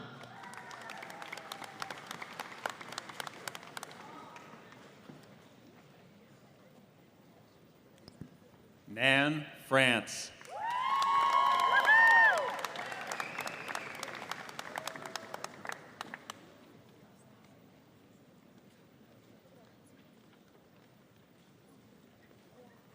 Tiffany Castillo.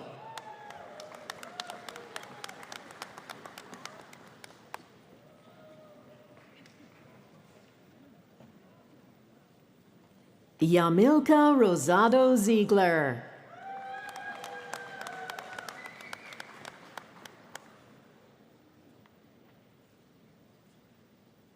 Melissa Allen.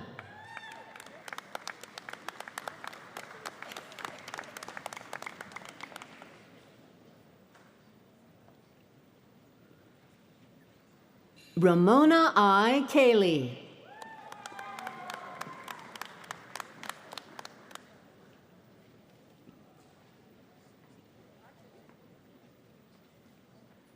Rachel Zender.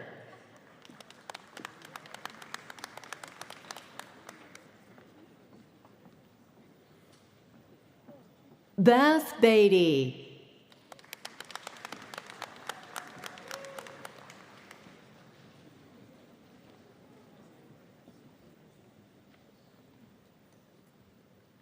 Brenda Fisher.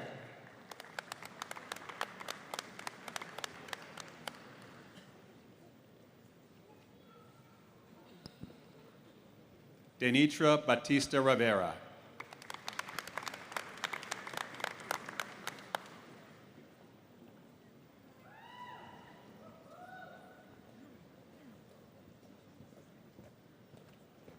Ji-young Choi Kim.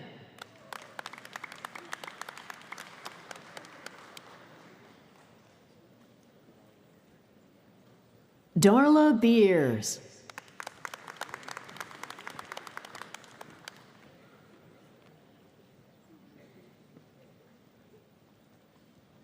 Kristen Popovis.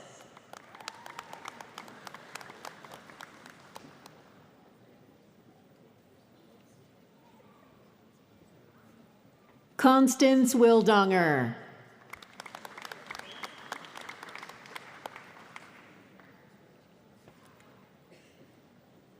Beth Sable Alvarado Lopez.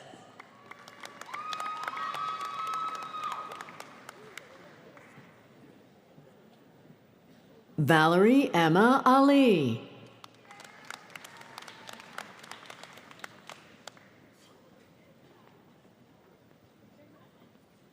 Precious Noel Keimo Chishti.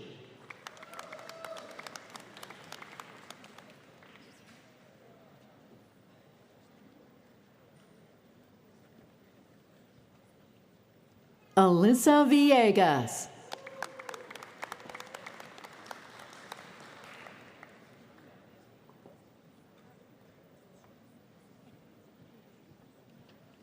Kelly St. Marie.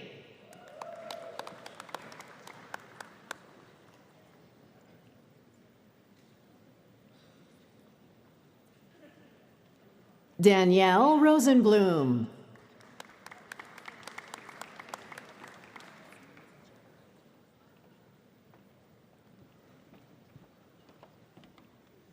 Mary Troxell.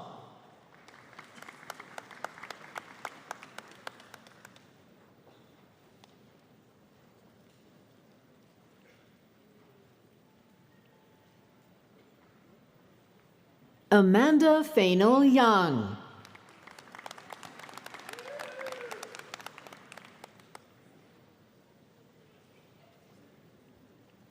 Ashley Wallachy.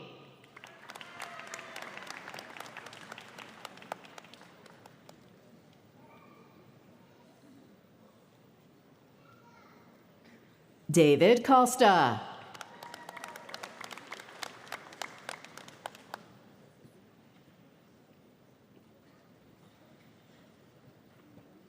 Rebecca Boyer.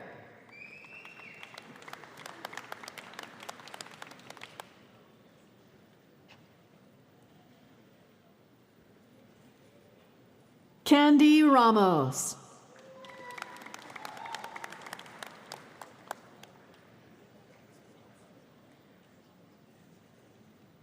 Michelle Cassidy.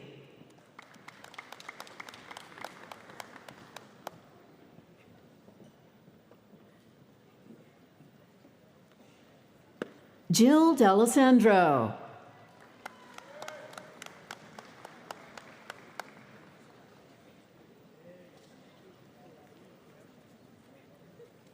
Michael Regnat.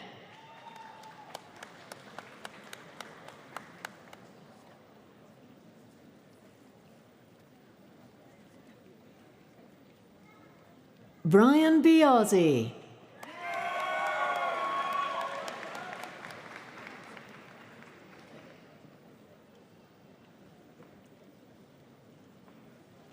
Audra Nicole Wilson.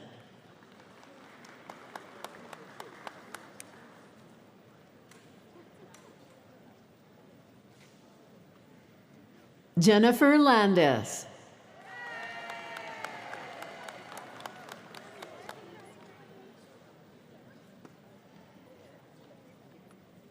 Nolan Paul Gerenser.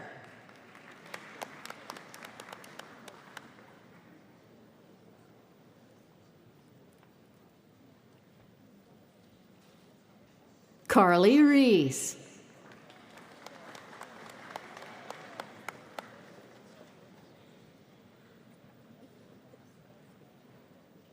Erin O'Connor.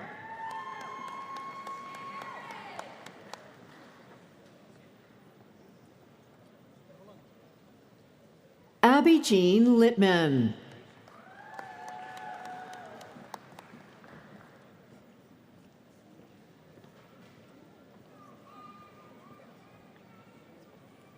Cindy Wise.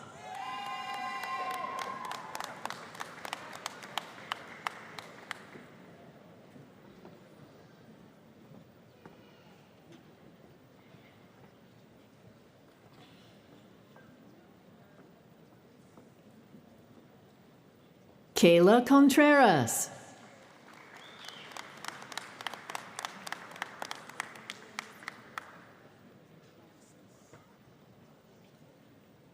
Dylan Purdy.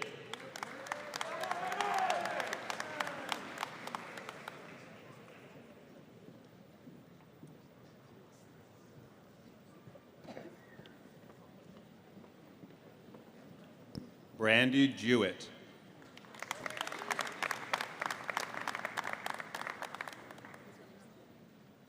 Cassara Weinreich.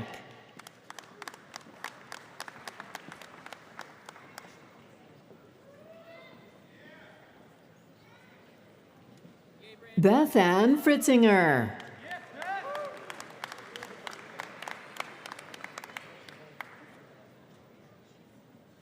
Adrienne Gustoni.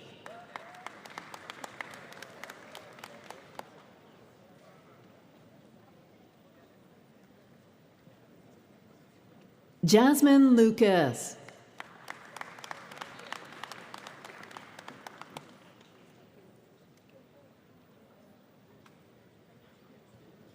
Aaron Baldwin.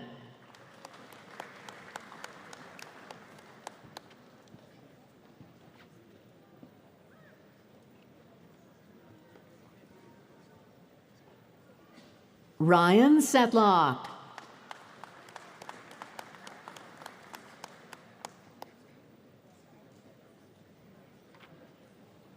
Aaron Martinez.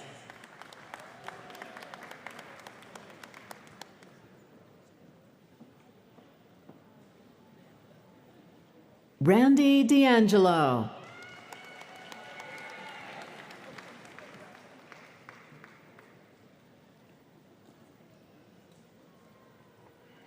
Ryan Lutz.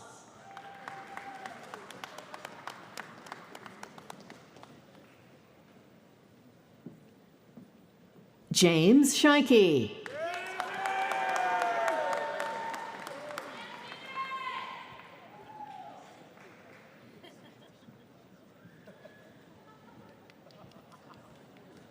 Lindsay Ryan Sales.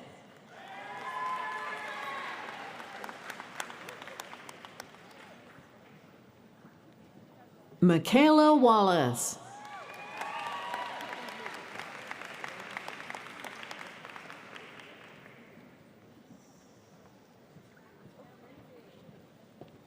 Alexis Kirsten.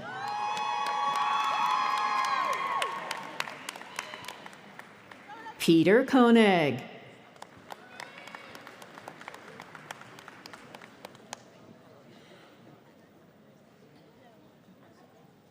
Joshua Ryan Trombetta.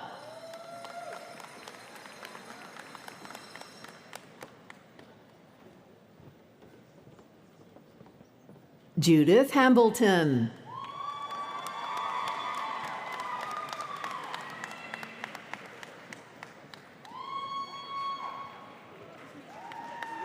Gabrielle Sedaris.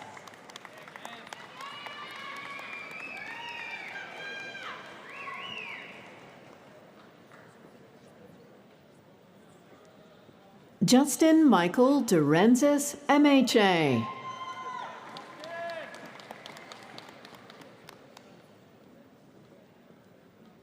Madison Schanneberger.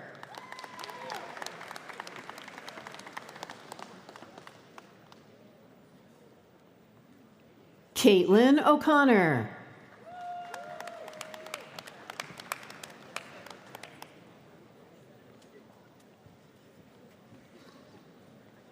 Jagriti Dawar.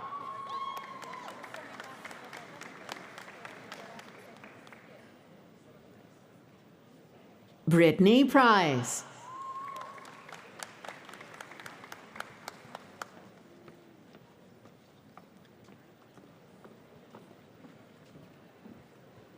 Andrew Wilson Semenek.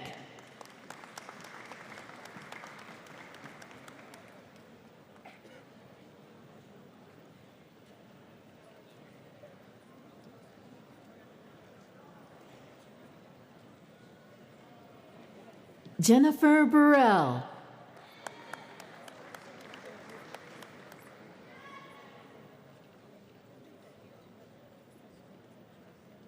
Alec Gerhardt.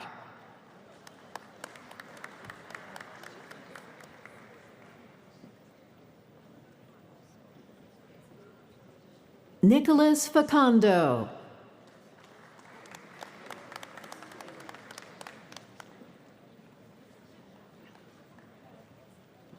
Allison Klaus.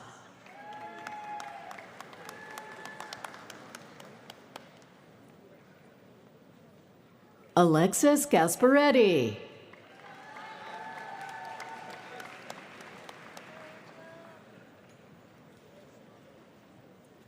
Angelo Fator.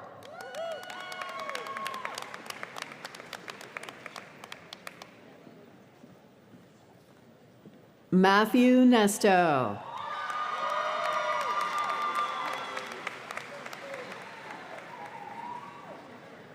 Kat Spillman.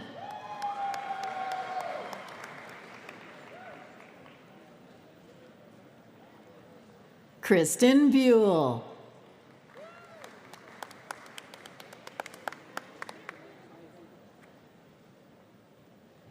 Grace Adele Hoshella.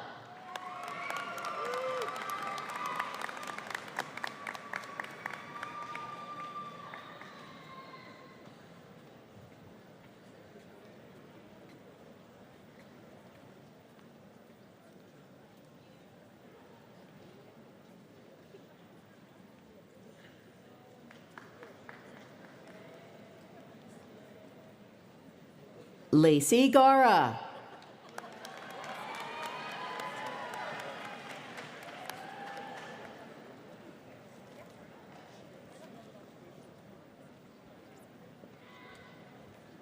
Christina Trilly.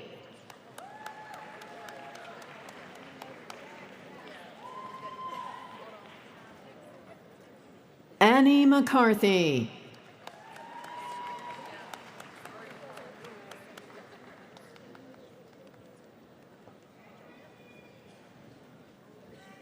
Caitlin Irene First.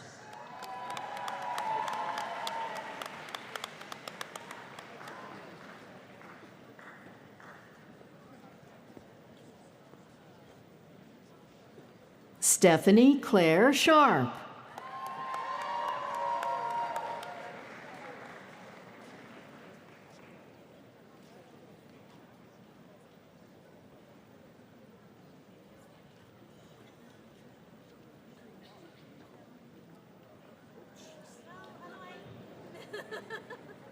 Madison Marie Van Duzer.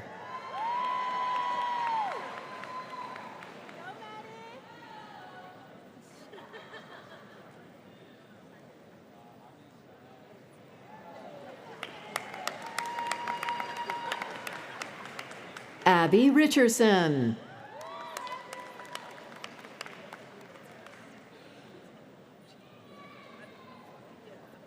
Adriana Desay.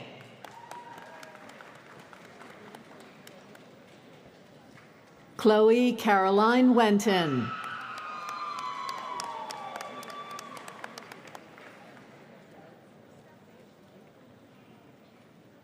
Haley Madison Rudolfker.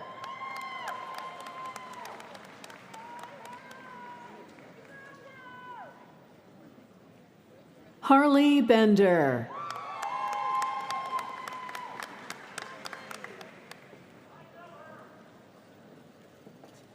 Ashley Elizabeth Young.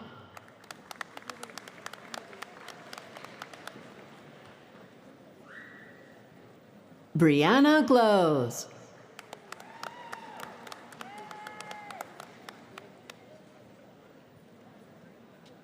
Claire Smith.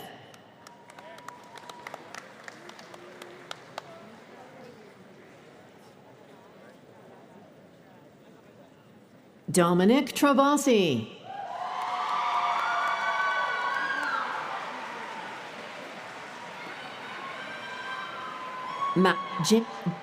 Matthew Myers.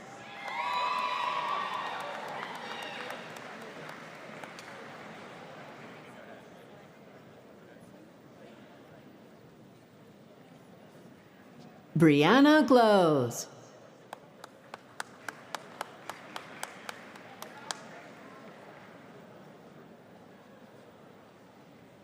Jordan Hawk.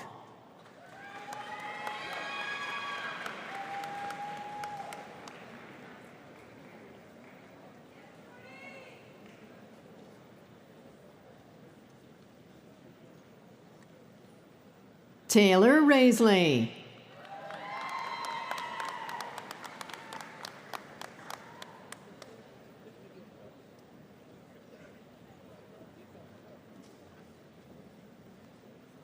Amanda Wagner.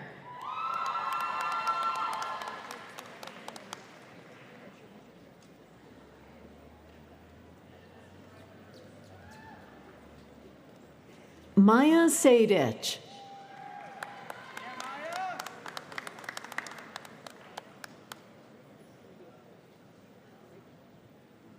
Hannah Katz.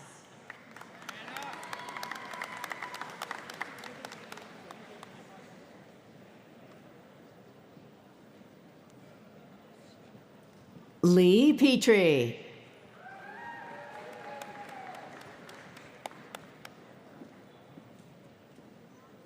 Madison Wilson. Kimberly Schwartz.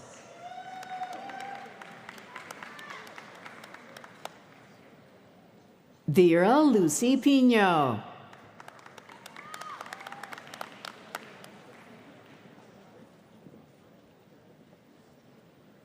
Jacob Freed.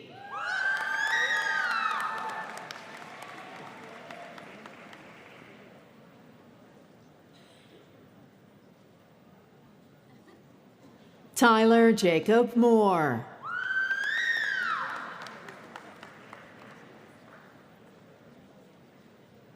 Michael Doria.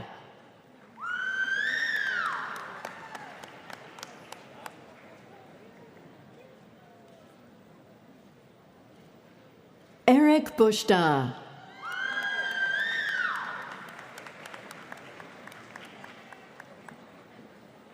Samuel Mass.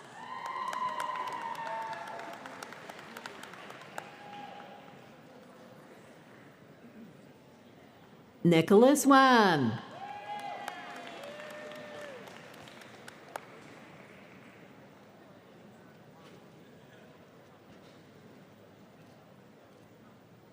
Benita Danielle Engobeni.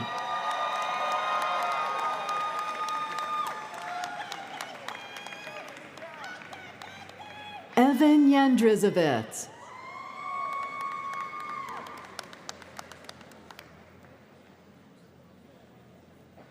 Katrina Susan Kraus.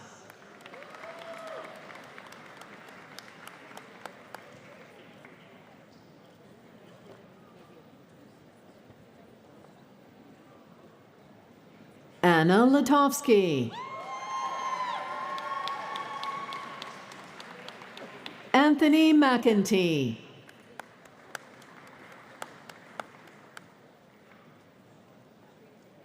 Kayla Yogel.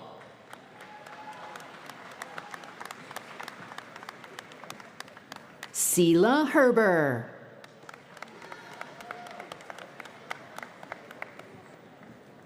Ashley Rachel Beiser.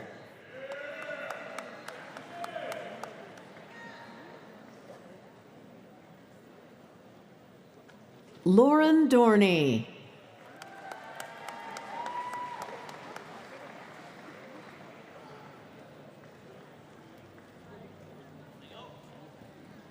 Nicole Ryan.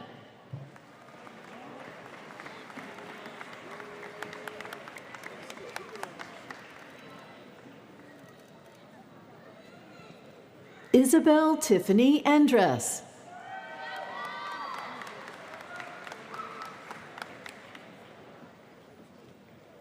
Chloe Tice.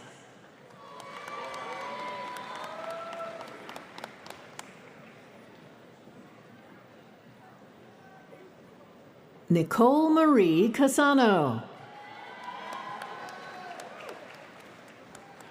Brianna De Candeloro.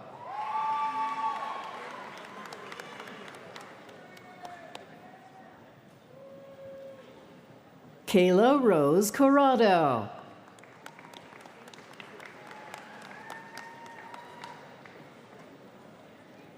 Georges Deborah.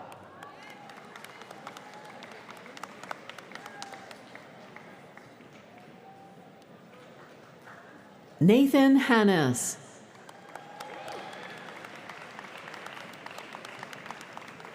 Benjamin Gannon Wallach.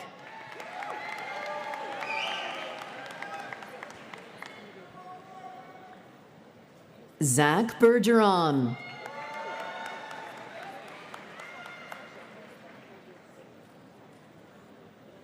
Keegan Sheeler.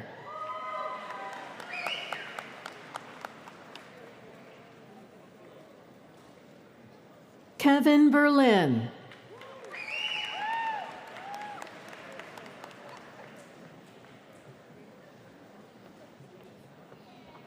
Griffin LeBlanc.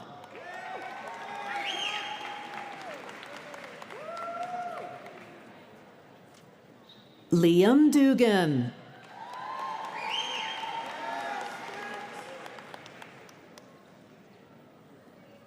Aaron Purst.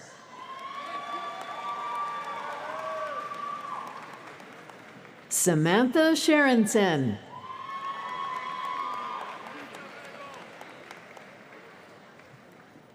Lindsay Stroll.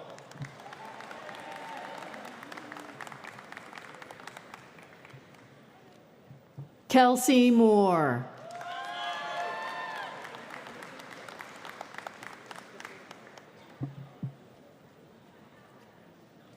Megan Moore.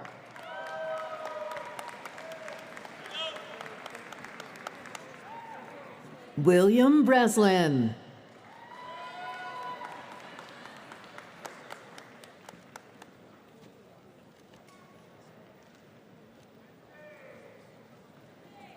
Amanda Meinster.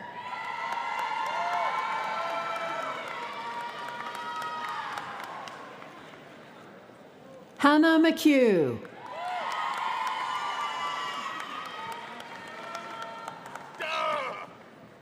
Raymond James Guffey.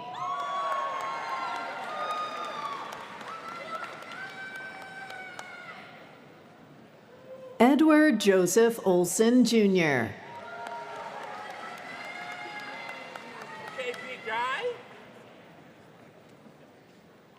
Ryan James Kennedy.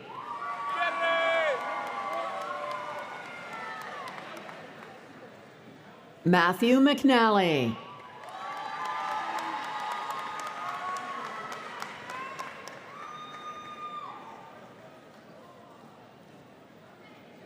Daniel Cooper. Yes, sir. Yes, sir. Nicholas Ospathia. Romello Walters. My guy, yo! Brooke Lee Zellner.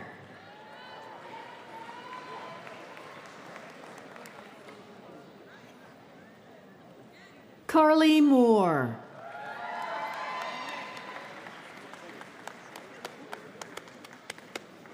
Janelle Vataland.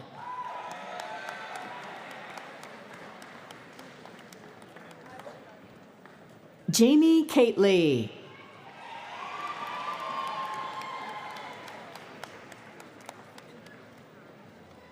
Erica Zarate Ugo.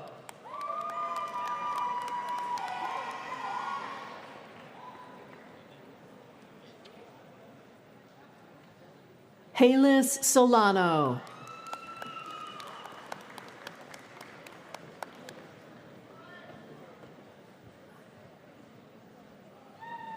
Jaylene Morocho.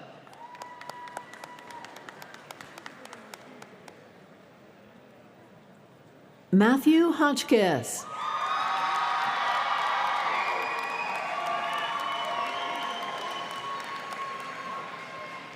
Nahum Vineet Pradhan.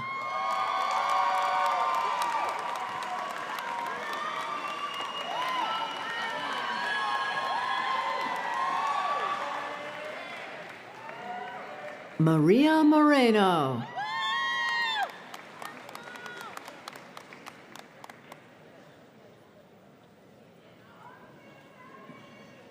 Sarah Elizabeth Lee. Angelica Jacksiri Bennett.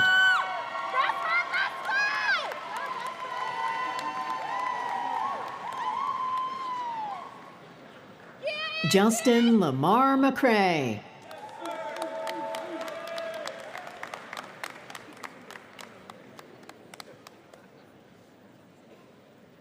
Jalen Richardson.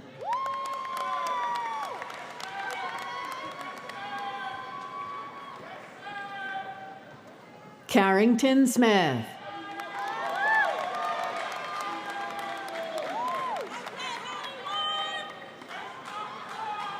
Morgan Hoover.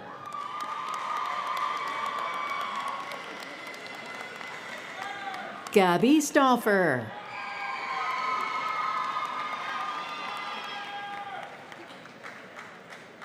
Jarivet Fernandez.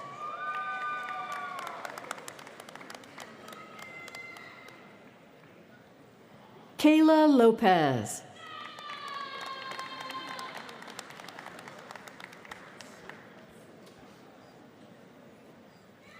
Amy Lynn Rissmiller.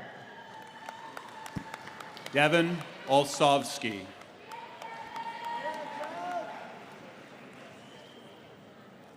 Owen Hannigan.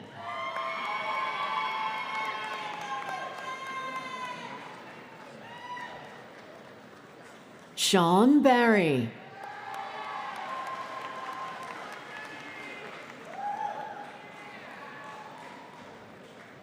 Colin Thomas Frost.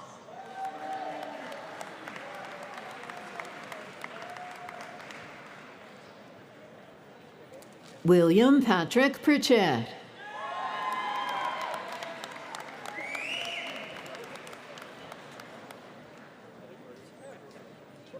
Cole Corbett.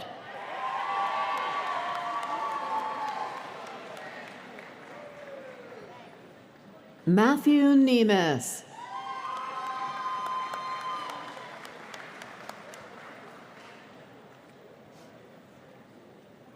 Daniel Horgan.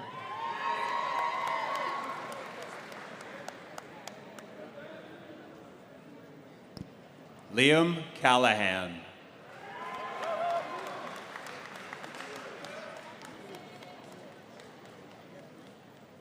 Andrew Brett.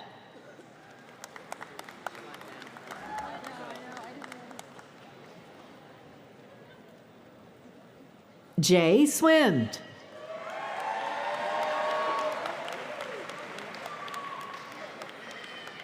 Frank LaGreca.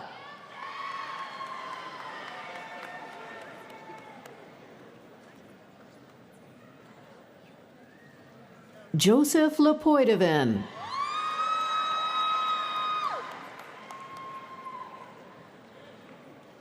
Vincent Scalia.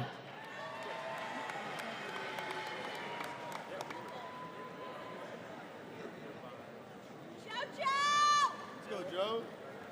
Francis Anthony Salusti.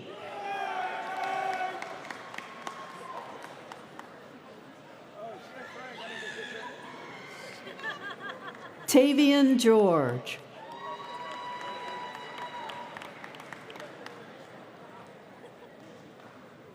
Brandon Nemeth.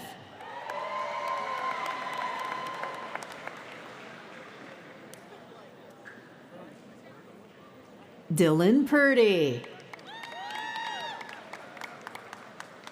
Brian Harris. Christopher Mills. Hannah Graves.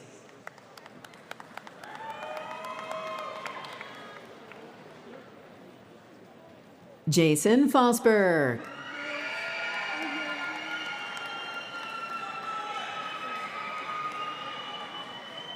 Thomas Robinson. Nicholas Wolf. William Franklin Gow.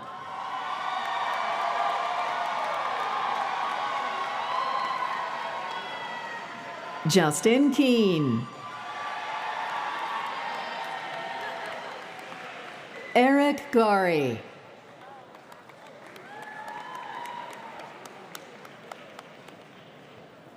Kyle Zimfer.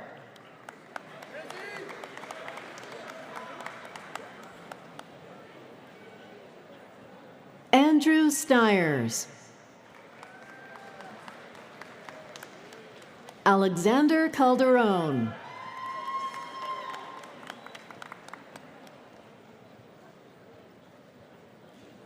Samantha Molatoris.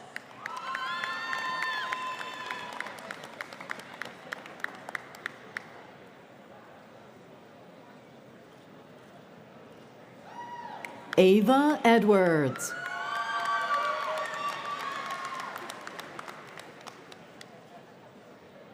Alessandra Wilson.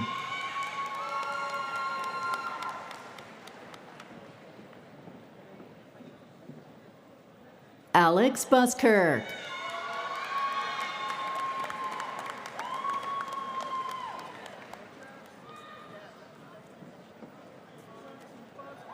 Caitlin Marie Nardi.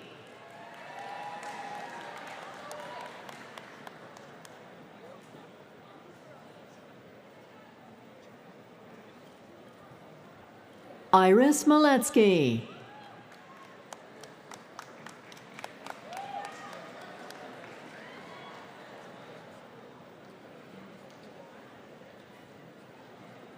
Amanda Lee Whitworth.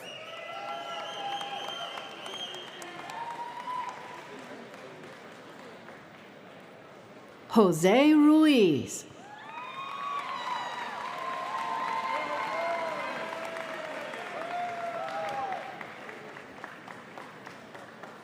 Brianna Boggs.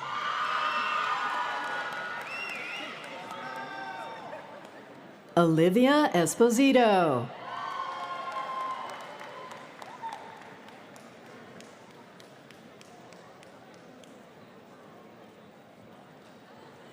Megan Bridget Marone.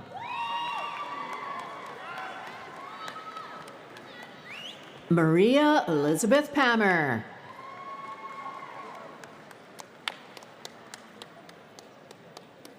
Jillian Patricia Ferrara.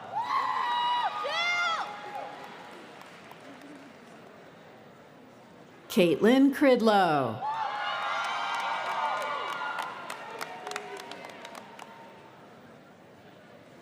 Rosie Long.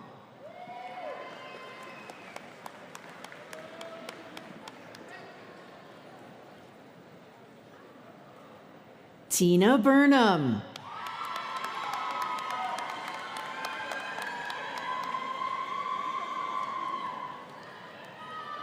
Marissa Azalina.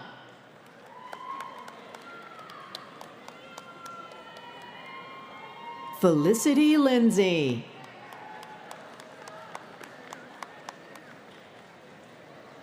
Jennifer Marie Pakanowski.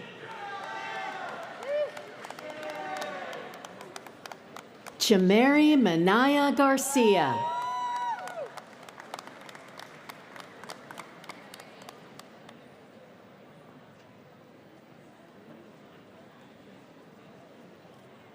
Ruba Al-Malki.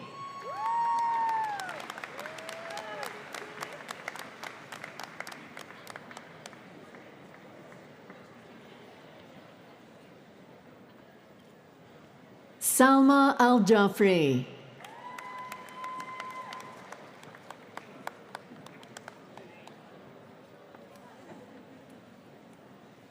Jawahir El-Asiri.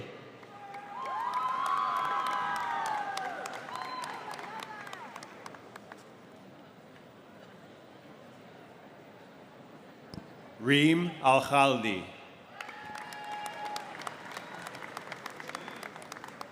Julian Hartshorn.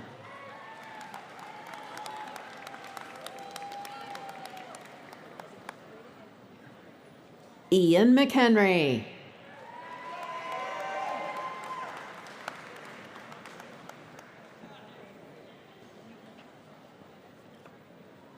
Matthew Durstein.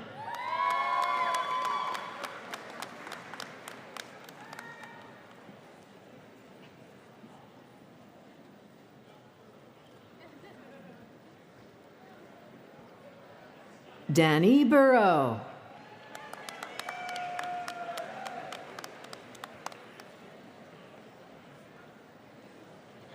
Christian Zamora.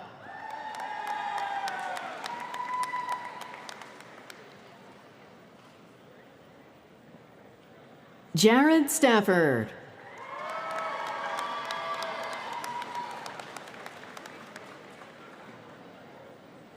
Nadia Zainab Hassan Ali.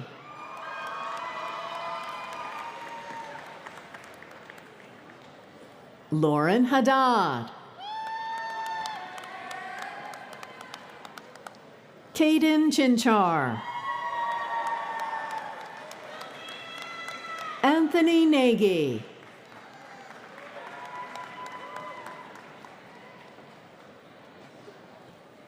Mwala Chelik.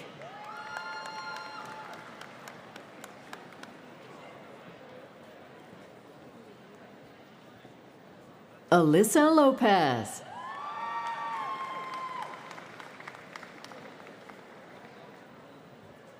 Sarah Elise Groves.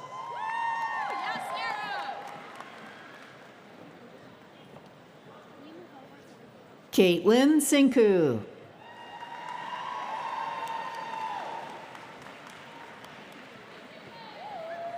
Allison Garman.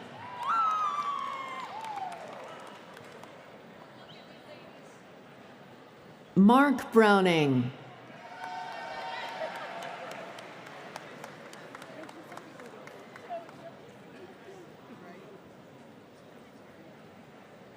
Cordell Corlett.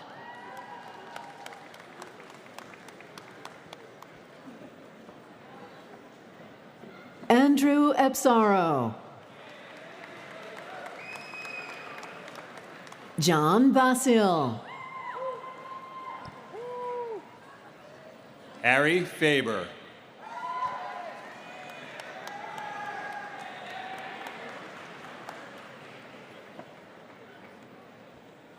Alyssa Madison Delutz.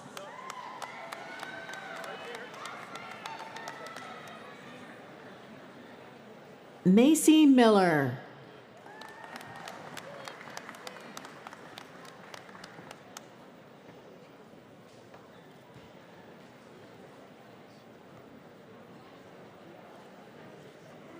Sarah Ryan.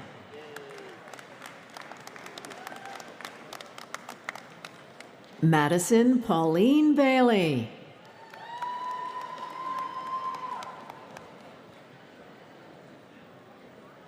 Caitlin Murphy.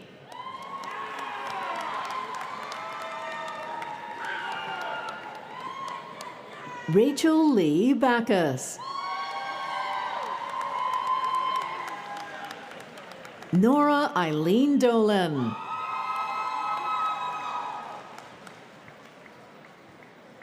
Rebecca Stalker.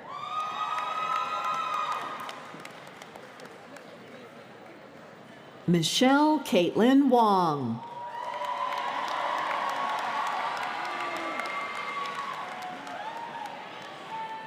Madison Licaz. Abigail Vallister.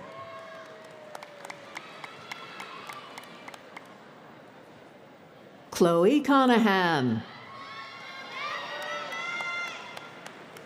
Laura Keiderling.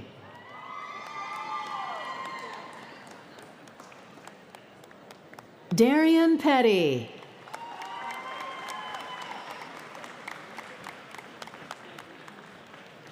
Thomas Appleman. Miranda Lynn Calabrese. Kaylee Larr.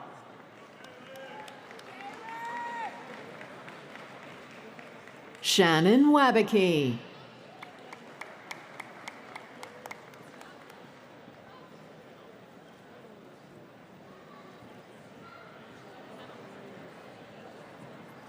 Lucy Ngara.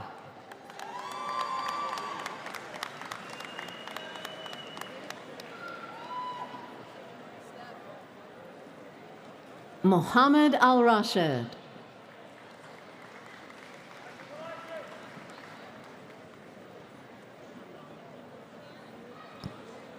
Abdullah Al-Jafri.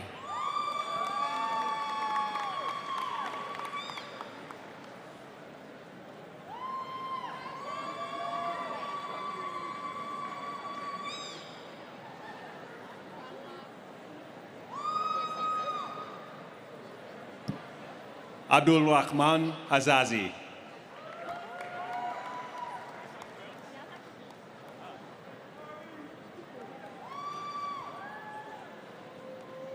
Albara Abdul Karim.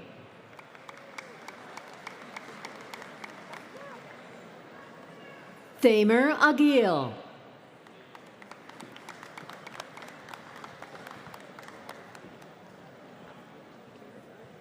Deanna Collins.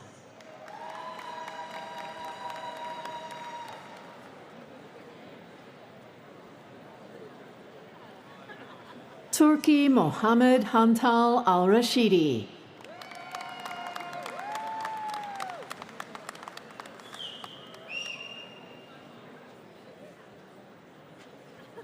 Alexis Wellich Papillion.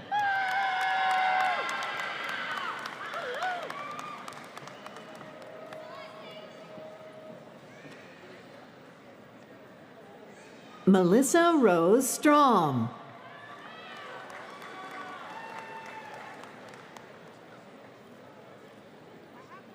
Francesca Lee Bartolucci.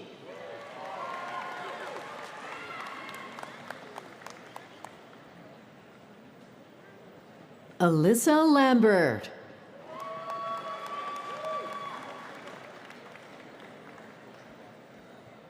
Lauren Halfling.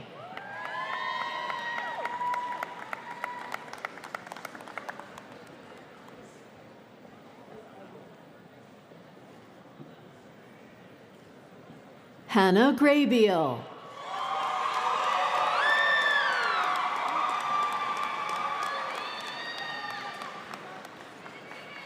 Regina McElroy.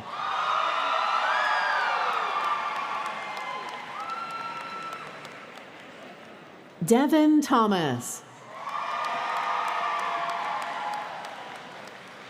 Jennifer Calhoun. William Kosha.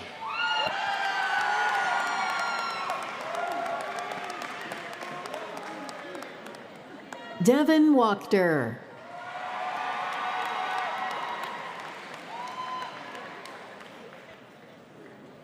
Marley Palmery.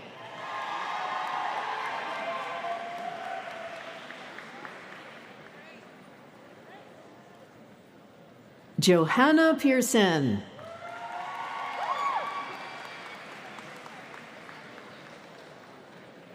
Emily Chavez.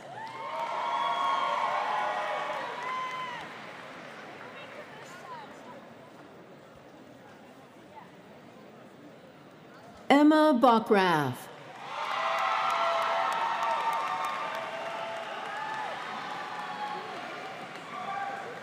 Melissa Salvadeo.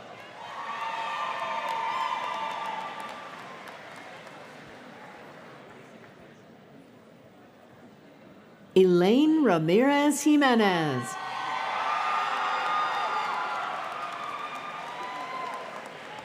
John Francis Valinati. Benjamin Alistair Sanchez. Connor James Zamora. Samuel Duz.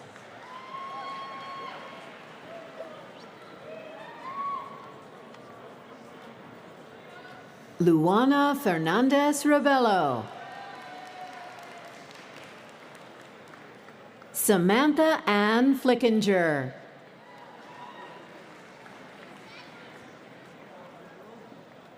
Reem Turk.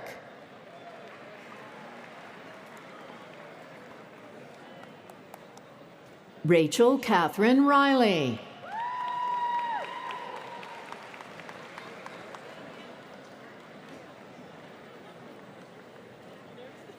Elliot Guido.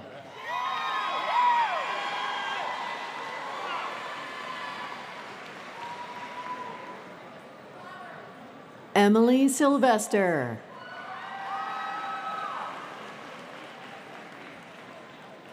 Jillian Kopchak.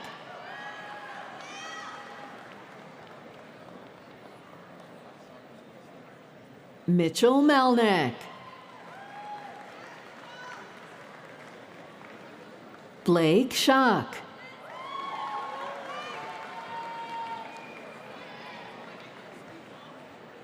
Jessica Mann.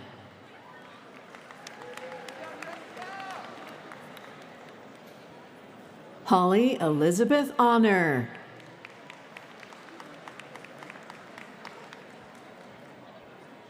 Emily Bunicor.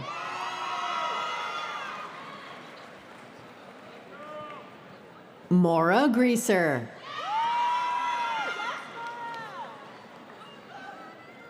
Emma Miller.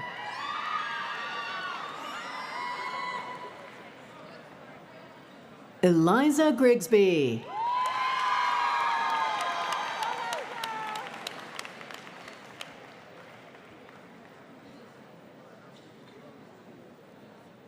Charlotte Reed.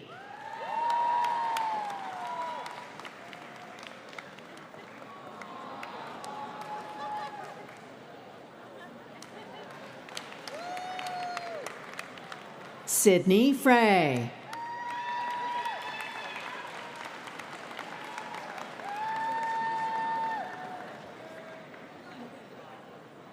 Aubrey Beeler.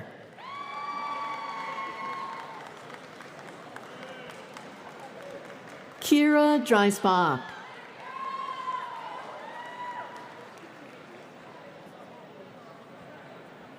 Renee Mappa.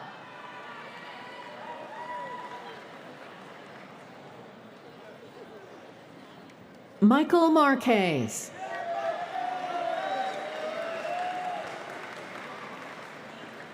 Cole Dobbins.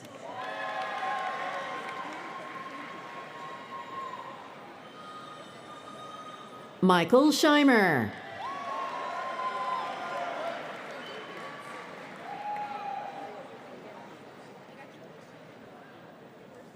Safa Turkdonmez.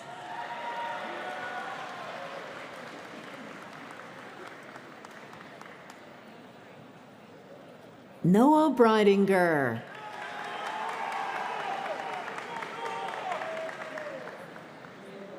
Christian Berda.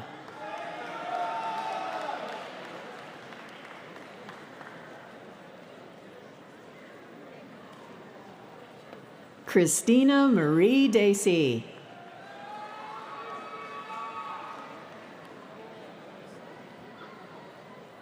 Matthew Arrow.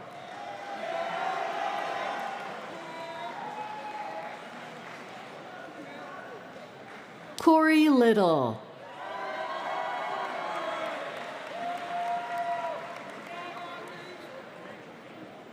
Connor Lyon.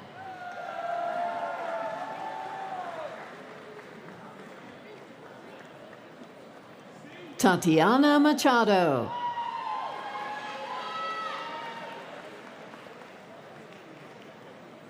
Kayla Valley.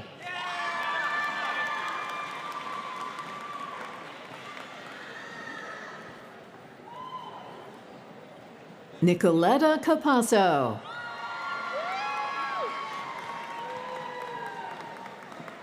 Phelan Noreen Stansbury.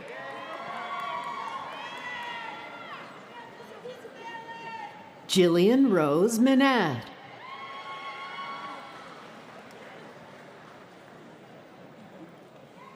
Anita Josette Werner.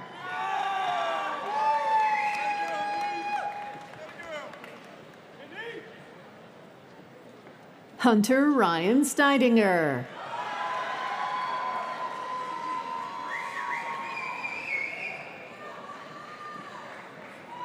Jennifer Leguzaman.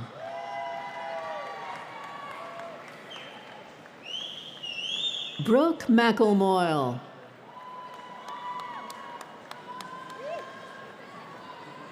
Laura Roberts.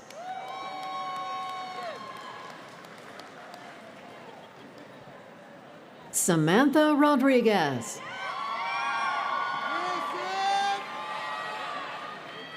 Alexis Cruz.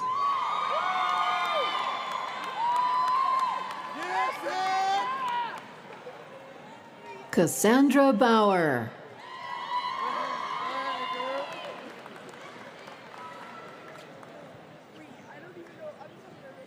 Antoinette Boulos.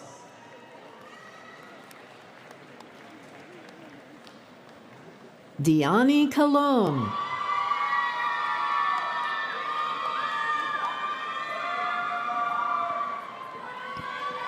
Athena Haikalis.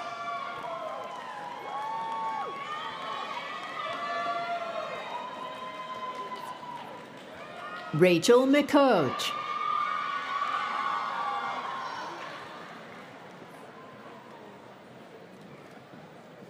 Olivia Lucas.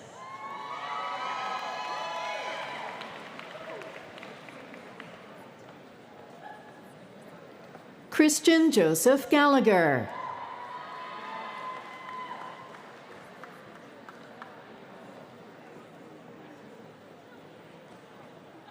Alec Raymond Aloya.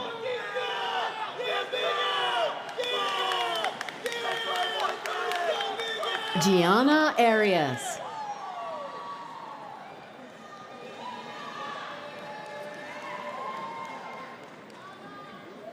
Quinn Matthew.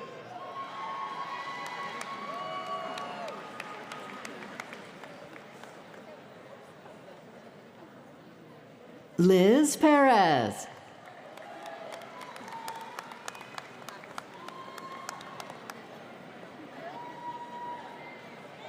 Nadia Dundor.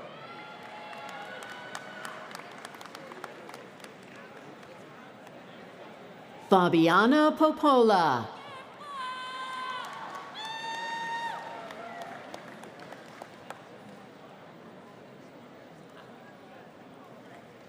Ava Tominello.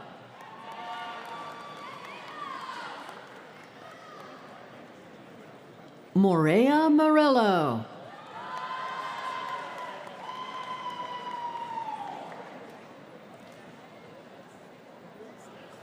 Hannah Grace Devlin.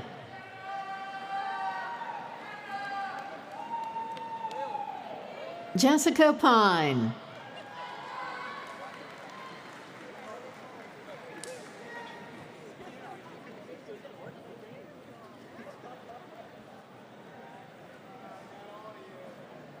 Ashley Hildebrand.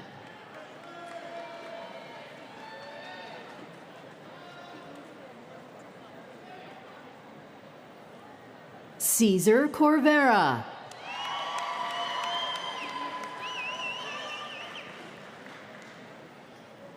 Brielle Guignon.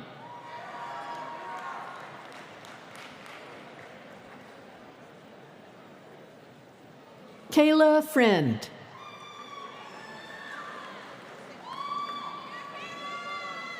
Hannah Maggio.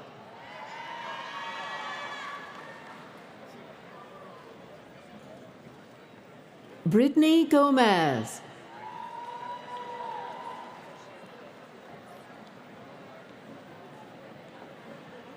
Nadia J. Belverio. Elizabeth Vicente.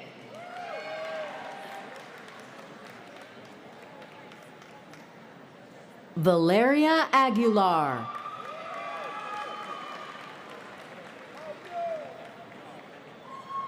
Isaac Wood.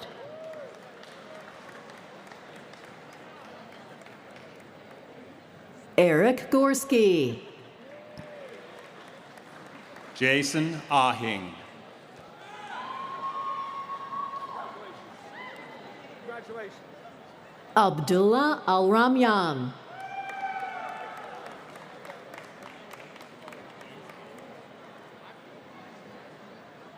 Robert Rabinovich.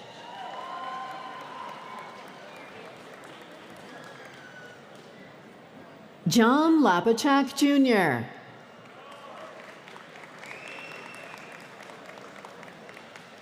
Mark Moracan.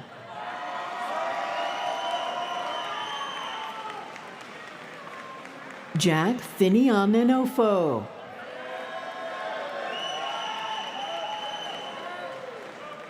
Matthew Kosak. Michael Lurch.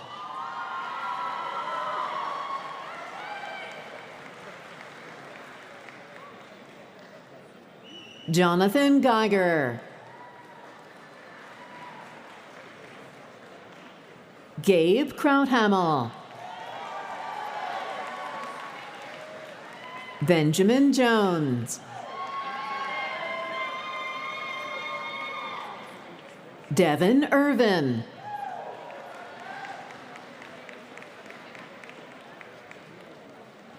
Brittany Schleicher. Orion Sun.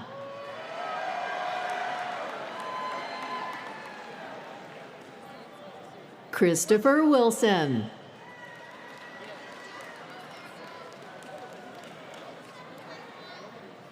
Mario I. Velasquez.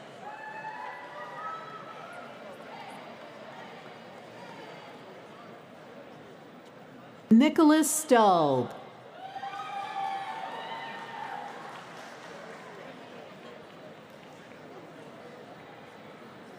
Von Aborde.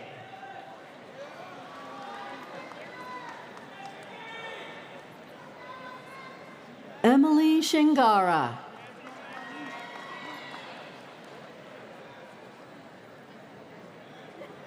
Damian Vashechko.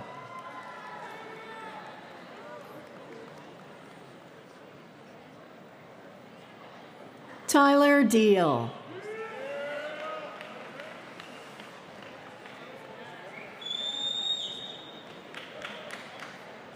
Ryan Angelini.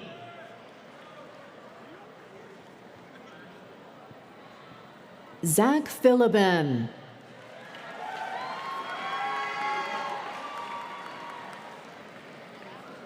Isatis Nieves.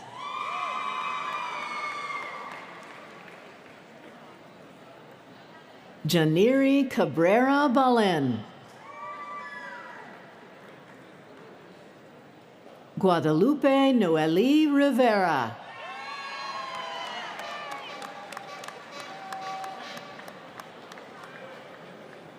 Joelise Rodriguez.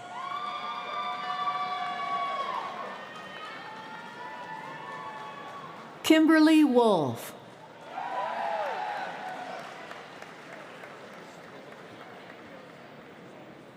Michaela Ray Dennis.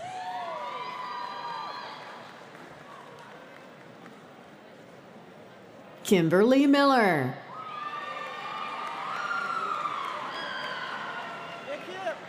Alexandra Farkas.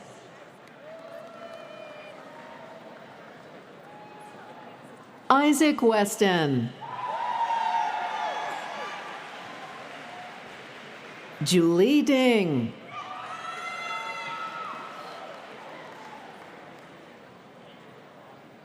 Alia Waza.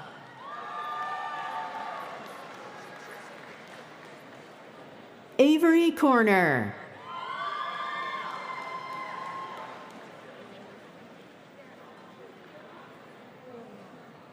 Catherine Hudson. Alexander Meesey.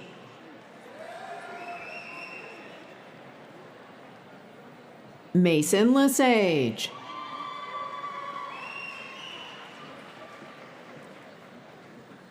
Andrew Goodoff.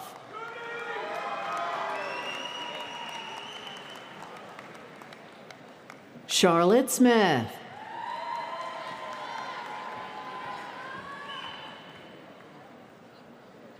Emily Brand. Megan Chesney.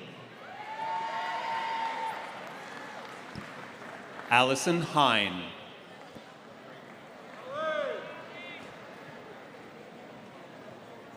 Alexa Ray Brown.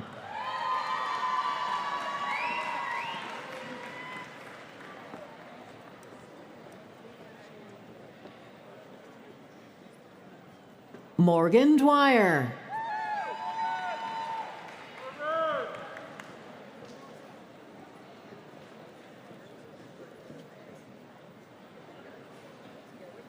Eliza Fantazi.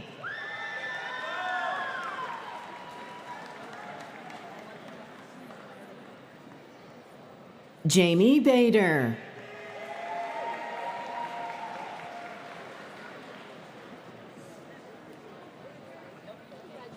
Trevor McNamara.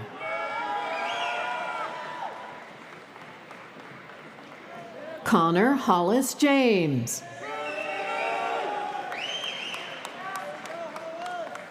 Salma Ibrahim. Hannah Flavin.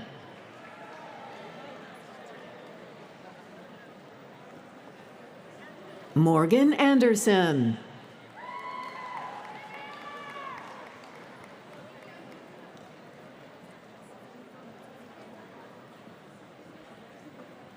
Damian Michael Katarski.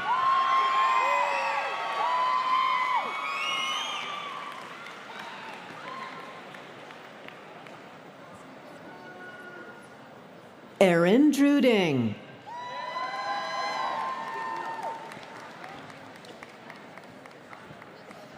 Anna Hambleton.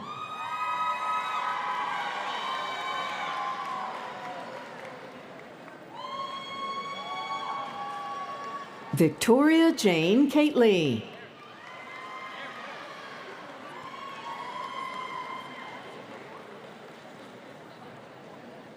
Dana Lynn Roncalato.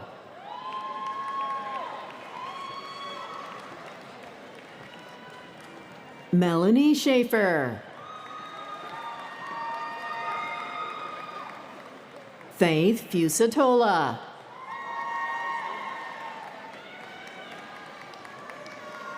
Mackenzie Heights.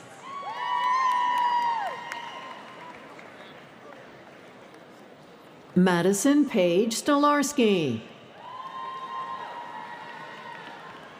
Anna Nicole LaDuca.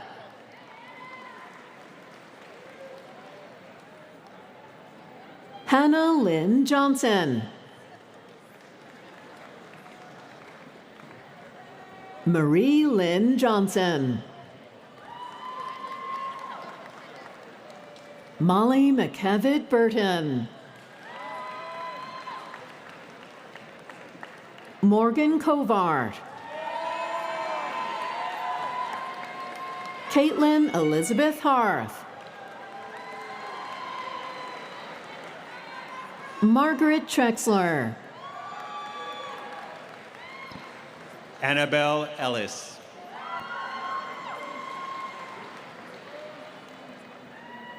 Claire Mastronardi.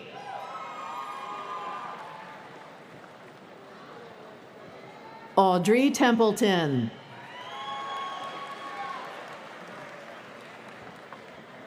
Robin Lurch.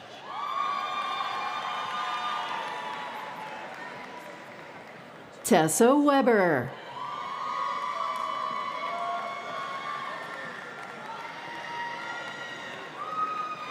Juliana Reel.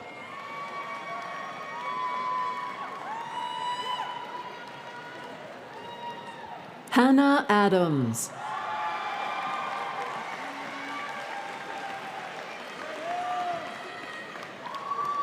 Ashley Strupower.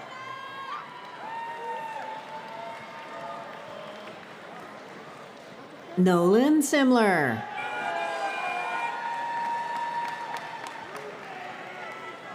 Craig Krug.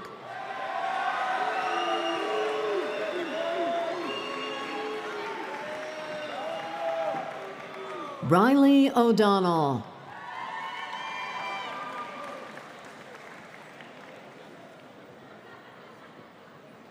Olivia Emmerich.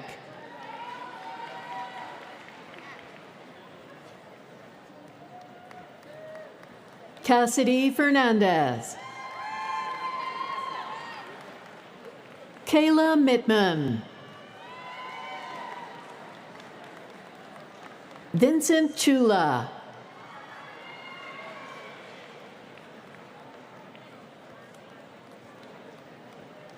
Jacob Feenstra.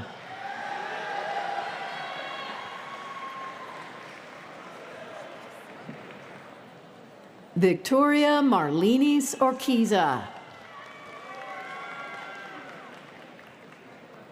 Emily Courier Prendeville.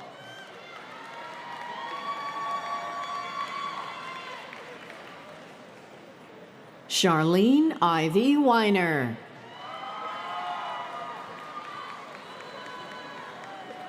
Christina Grimes.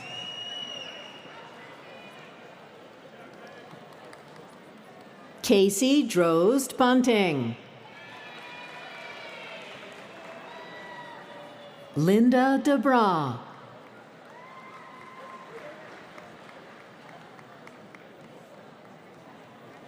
Julia Lishinsky.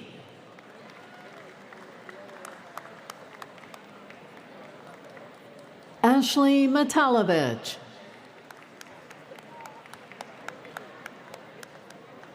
Daniel Joseph Church.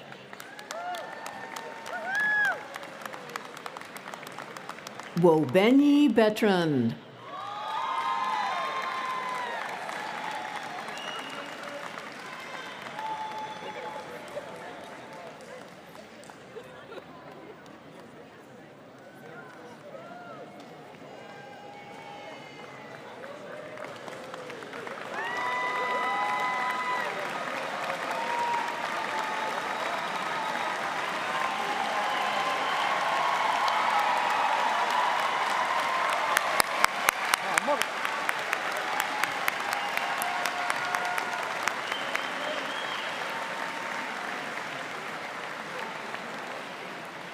Bravo. Now, bachelor's degree graduates, please stand. The tassel on your graduate cap is a traditional symbol of the achievements you have made through the completion of your education.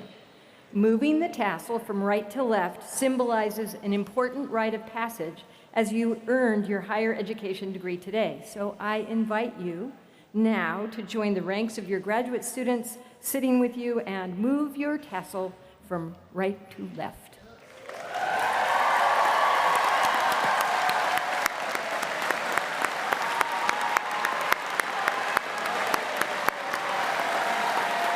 Well done. Well done. You may now be seated. The graduates who are here to receive one of the 13 awards listed in the commencement program will now please come to the stage ramp, and you all should know who you are. Award winners come to the ramp.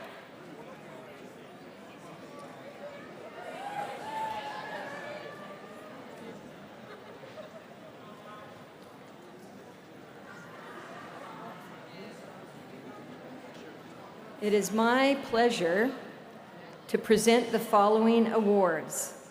The Alumni Prize for Outstanding Achievement in the School of Arts, Humanities, and Social Sciences is presented to Anna Lidovsky.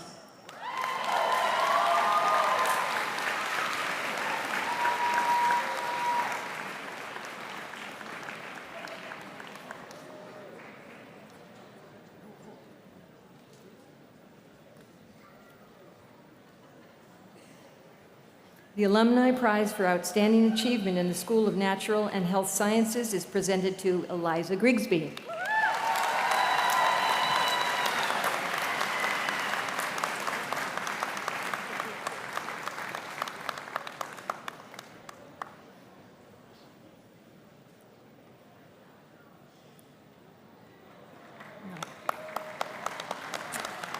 The Alumni Prize for Outstanding Achievement in Interdisciplinary Studies is presented to Benita Ngobeni.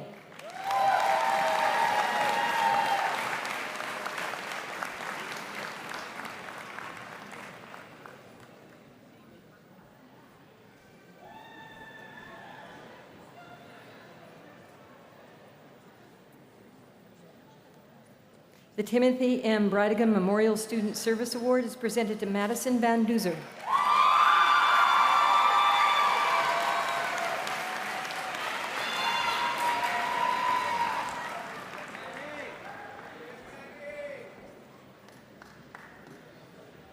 The Charles A. Albrecht Memorial Award is presented to Alexa Brown and Robert Fallaton.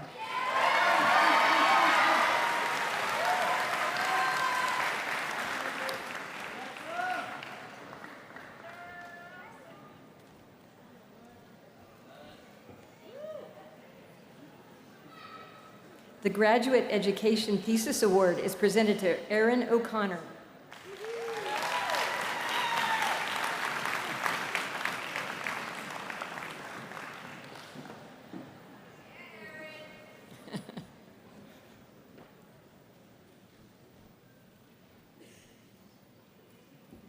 The Master of Business Administration Award is presented to 4 awardees: Randy D'Angelo, Jasmine Lucas, Kasara Reinrich, and Ryan Lutz.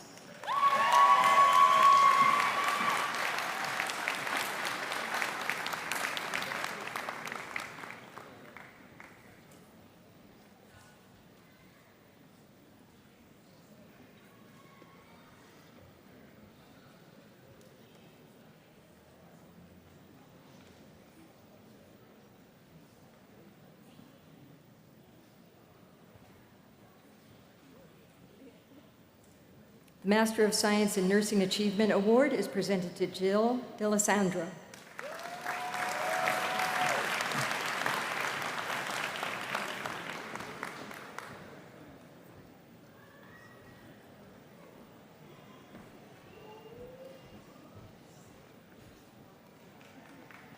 The Moravian University RN to BSN Nursing Excellence Award is presented to Daniel Church.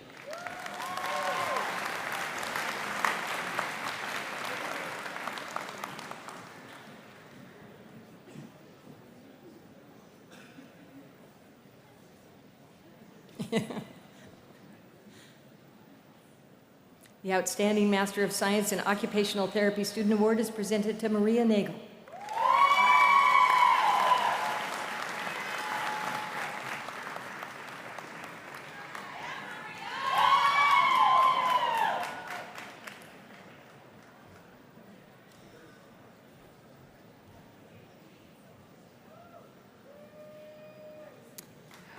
The Outstanding Master of Science in Speech Language Pathology Student Award is presented to Lindsay Biggin.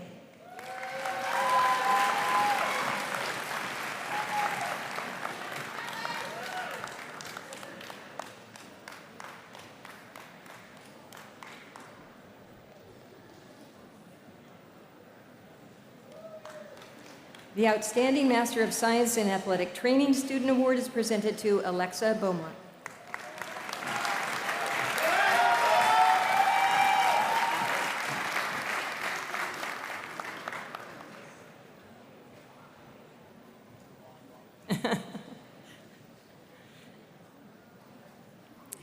The Outstanding Doctor of Athletic Training Student Award is presented to Peter Kingus.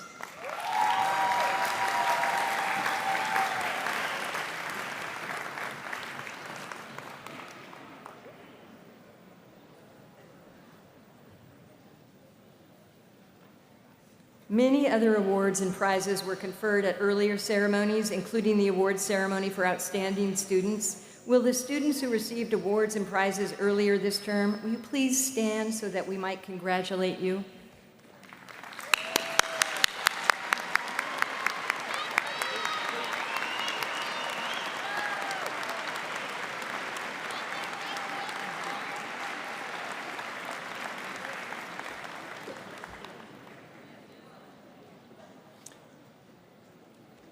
Okay, what a graduation. Come on, let's celebrate one more time.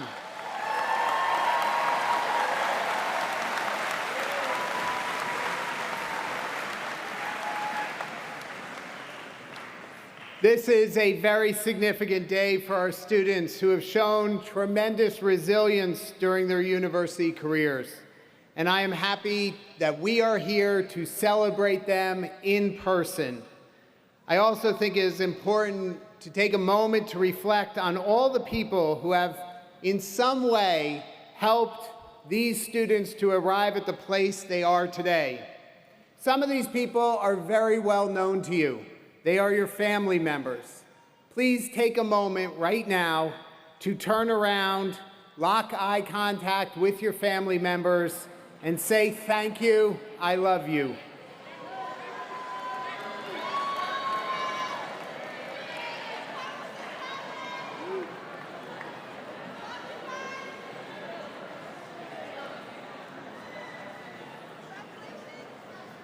Other members who have gotten you here are your faculty.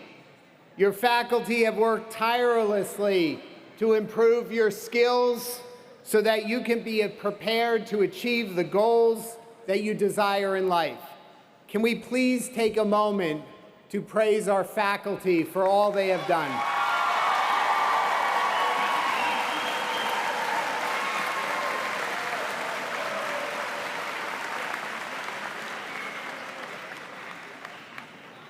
This year, we congratulate Dr. Dielinda Hellmeyer, Assistant Professor of Psychology, who received the prestigious Limbach Award for Distinguished Teaching, and Bob Brill. Can we give them a round of applause?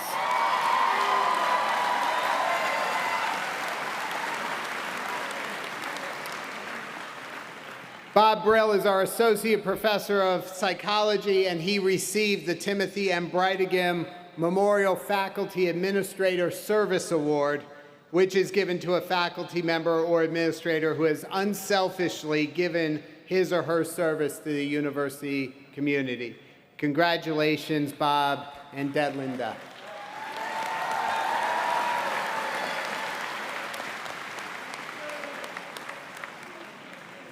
Some of the people who support you throughout your 4 years here are complete strangers, such as the alumni whose names grace the buildings of our campus or provide scholarships for our students. We are and will always remain an independent university, which means we do not receive support from federal or state taxes. Our graduates give willingly and unselfishly to this institution so that you can have an outstanding academic education and university experience. For most of our undergraduates, they received more than $100,000 in scholarships and grants so that their education was more affordable.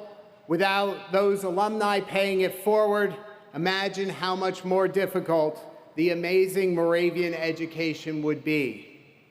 Over the last 4 years, nearly 8,000 alumni, friends, trustees, and parents have donated $24 million to this class. They have donated this to support your education. Most of these people are strangers, but they are bound by a desire to take care of the next generation of Greyhounds.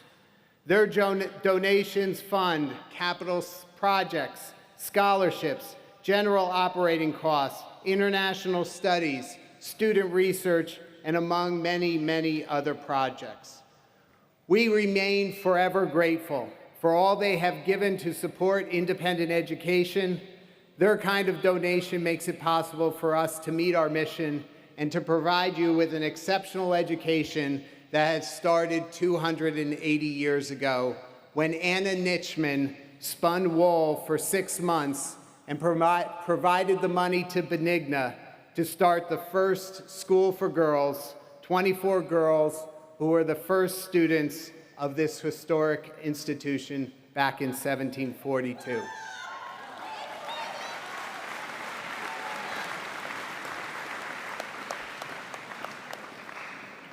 Moravian now becomes your alma mater. You join all of us in praising her. Alma mater means nourishing mother. You are now a permanent part, like it or not, of the Moravian family. A family that takes care of itself, that prides itself on when you call one hound, the entire pack comes running. We join the ranks of hounds who appreciate and realize that their education appreciates every year. And you have made the choice to assume the challenge of providing for future generations. Thank you to the class of 2022 for their class gift of $6,553.85. Your class participation rate is 41%, and it is outstanding. Your class total giving is the 4th highest dollar amount in the university's history, with most seniors giving at the Comenius level of $142 or more. This is truly an exemplary accomplishment. You have just taken forward your first steps into paying it forward. I am so appreciative that you value your alma mater and the education you received here. Congratulations.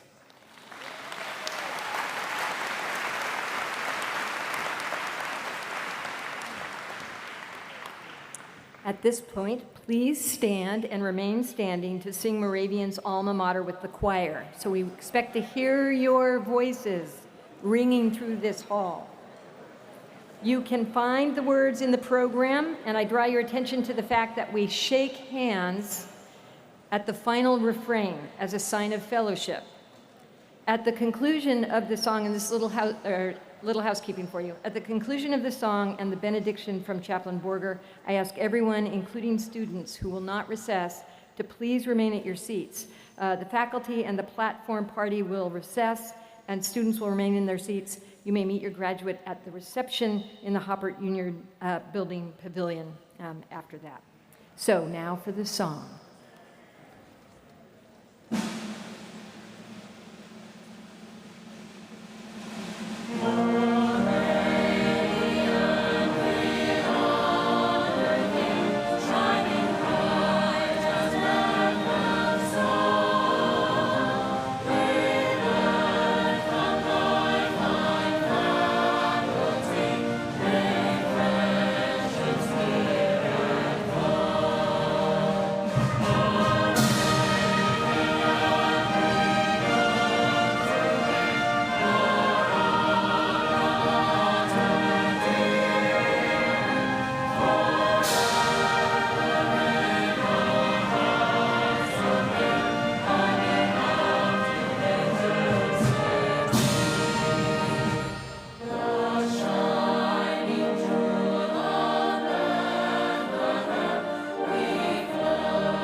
And now may you each have the strength to step boldly into the world beyond Moravian University. May you find contentment living out the dreams that you have just begun to shape. May you begin this new journey surrounded by the love of family and friends, old and new. And may you carry this love into the world, creating waves of change that make a positive difference in your wake. Begin this new journey full of joy, full of hope. Amen.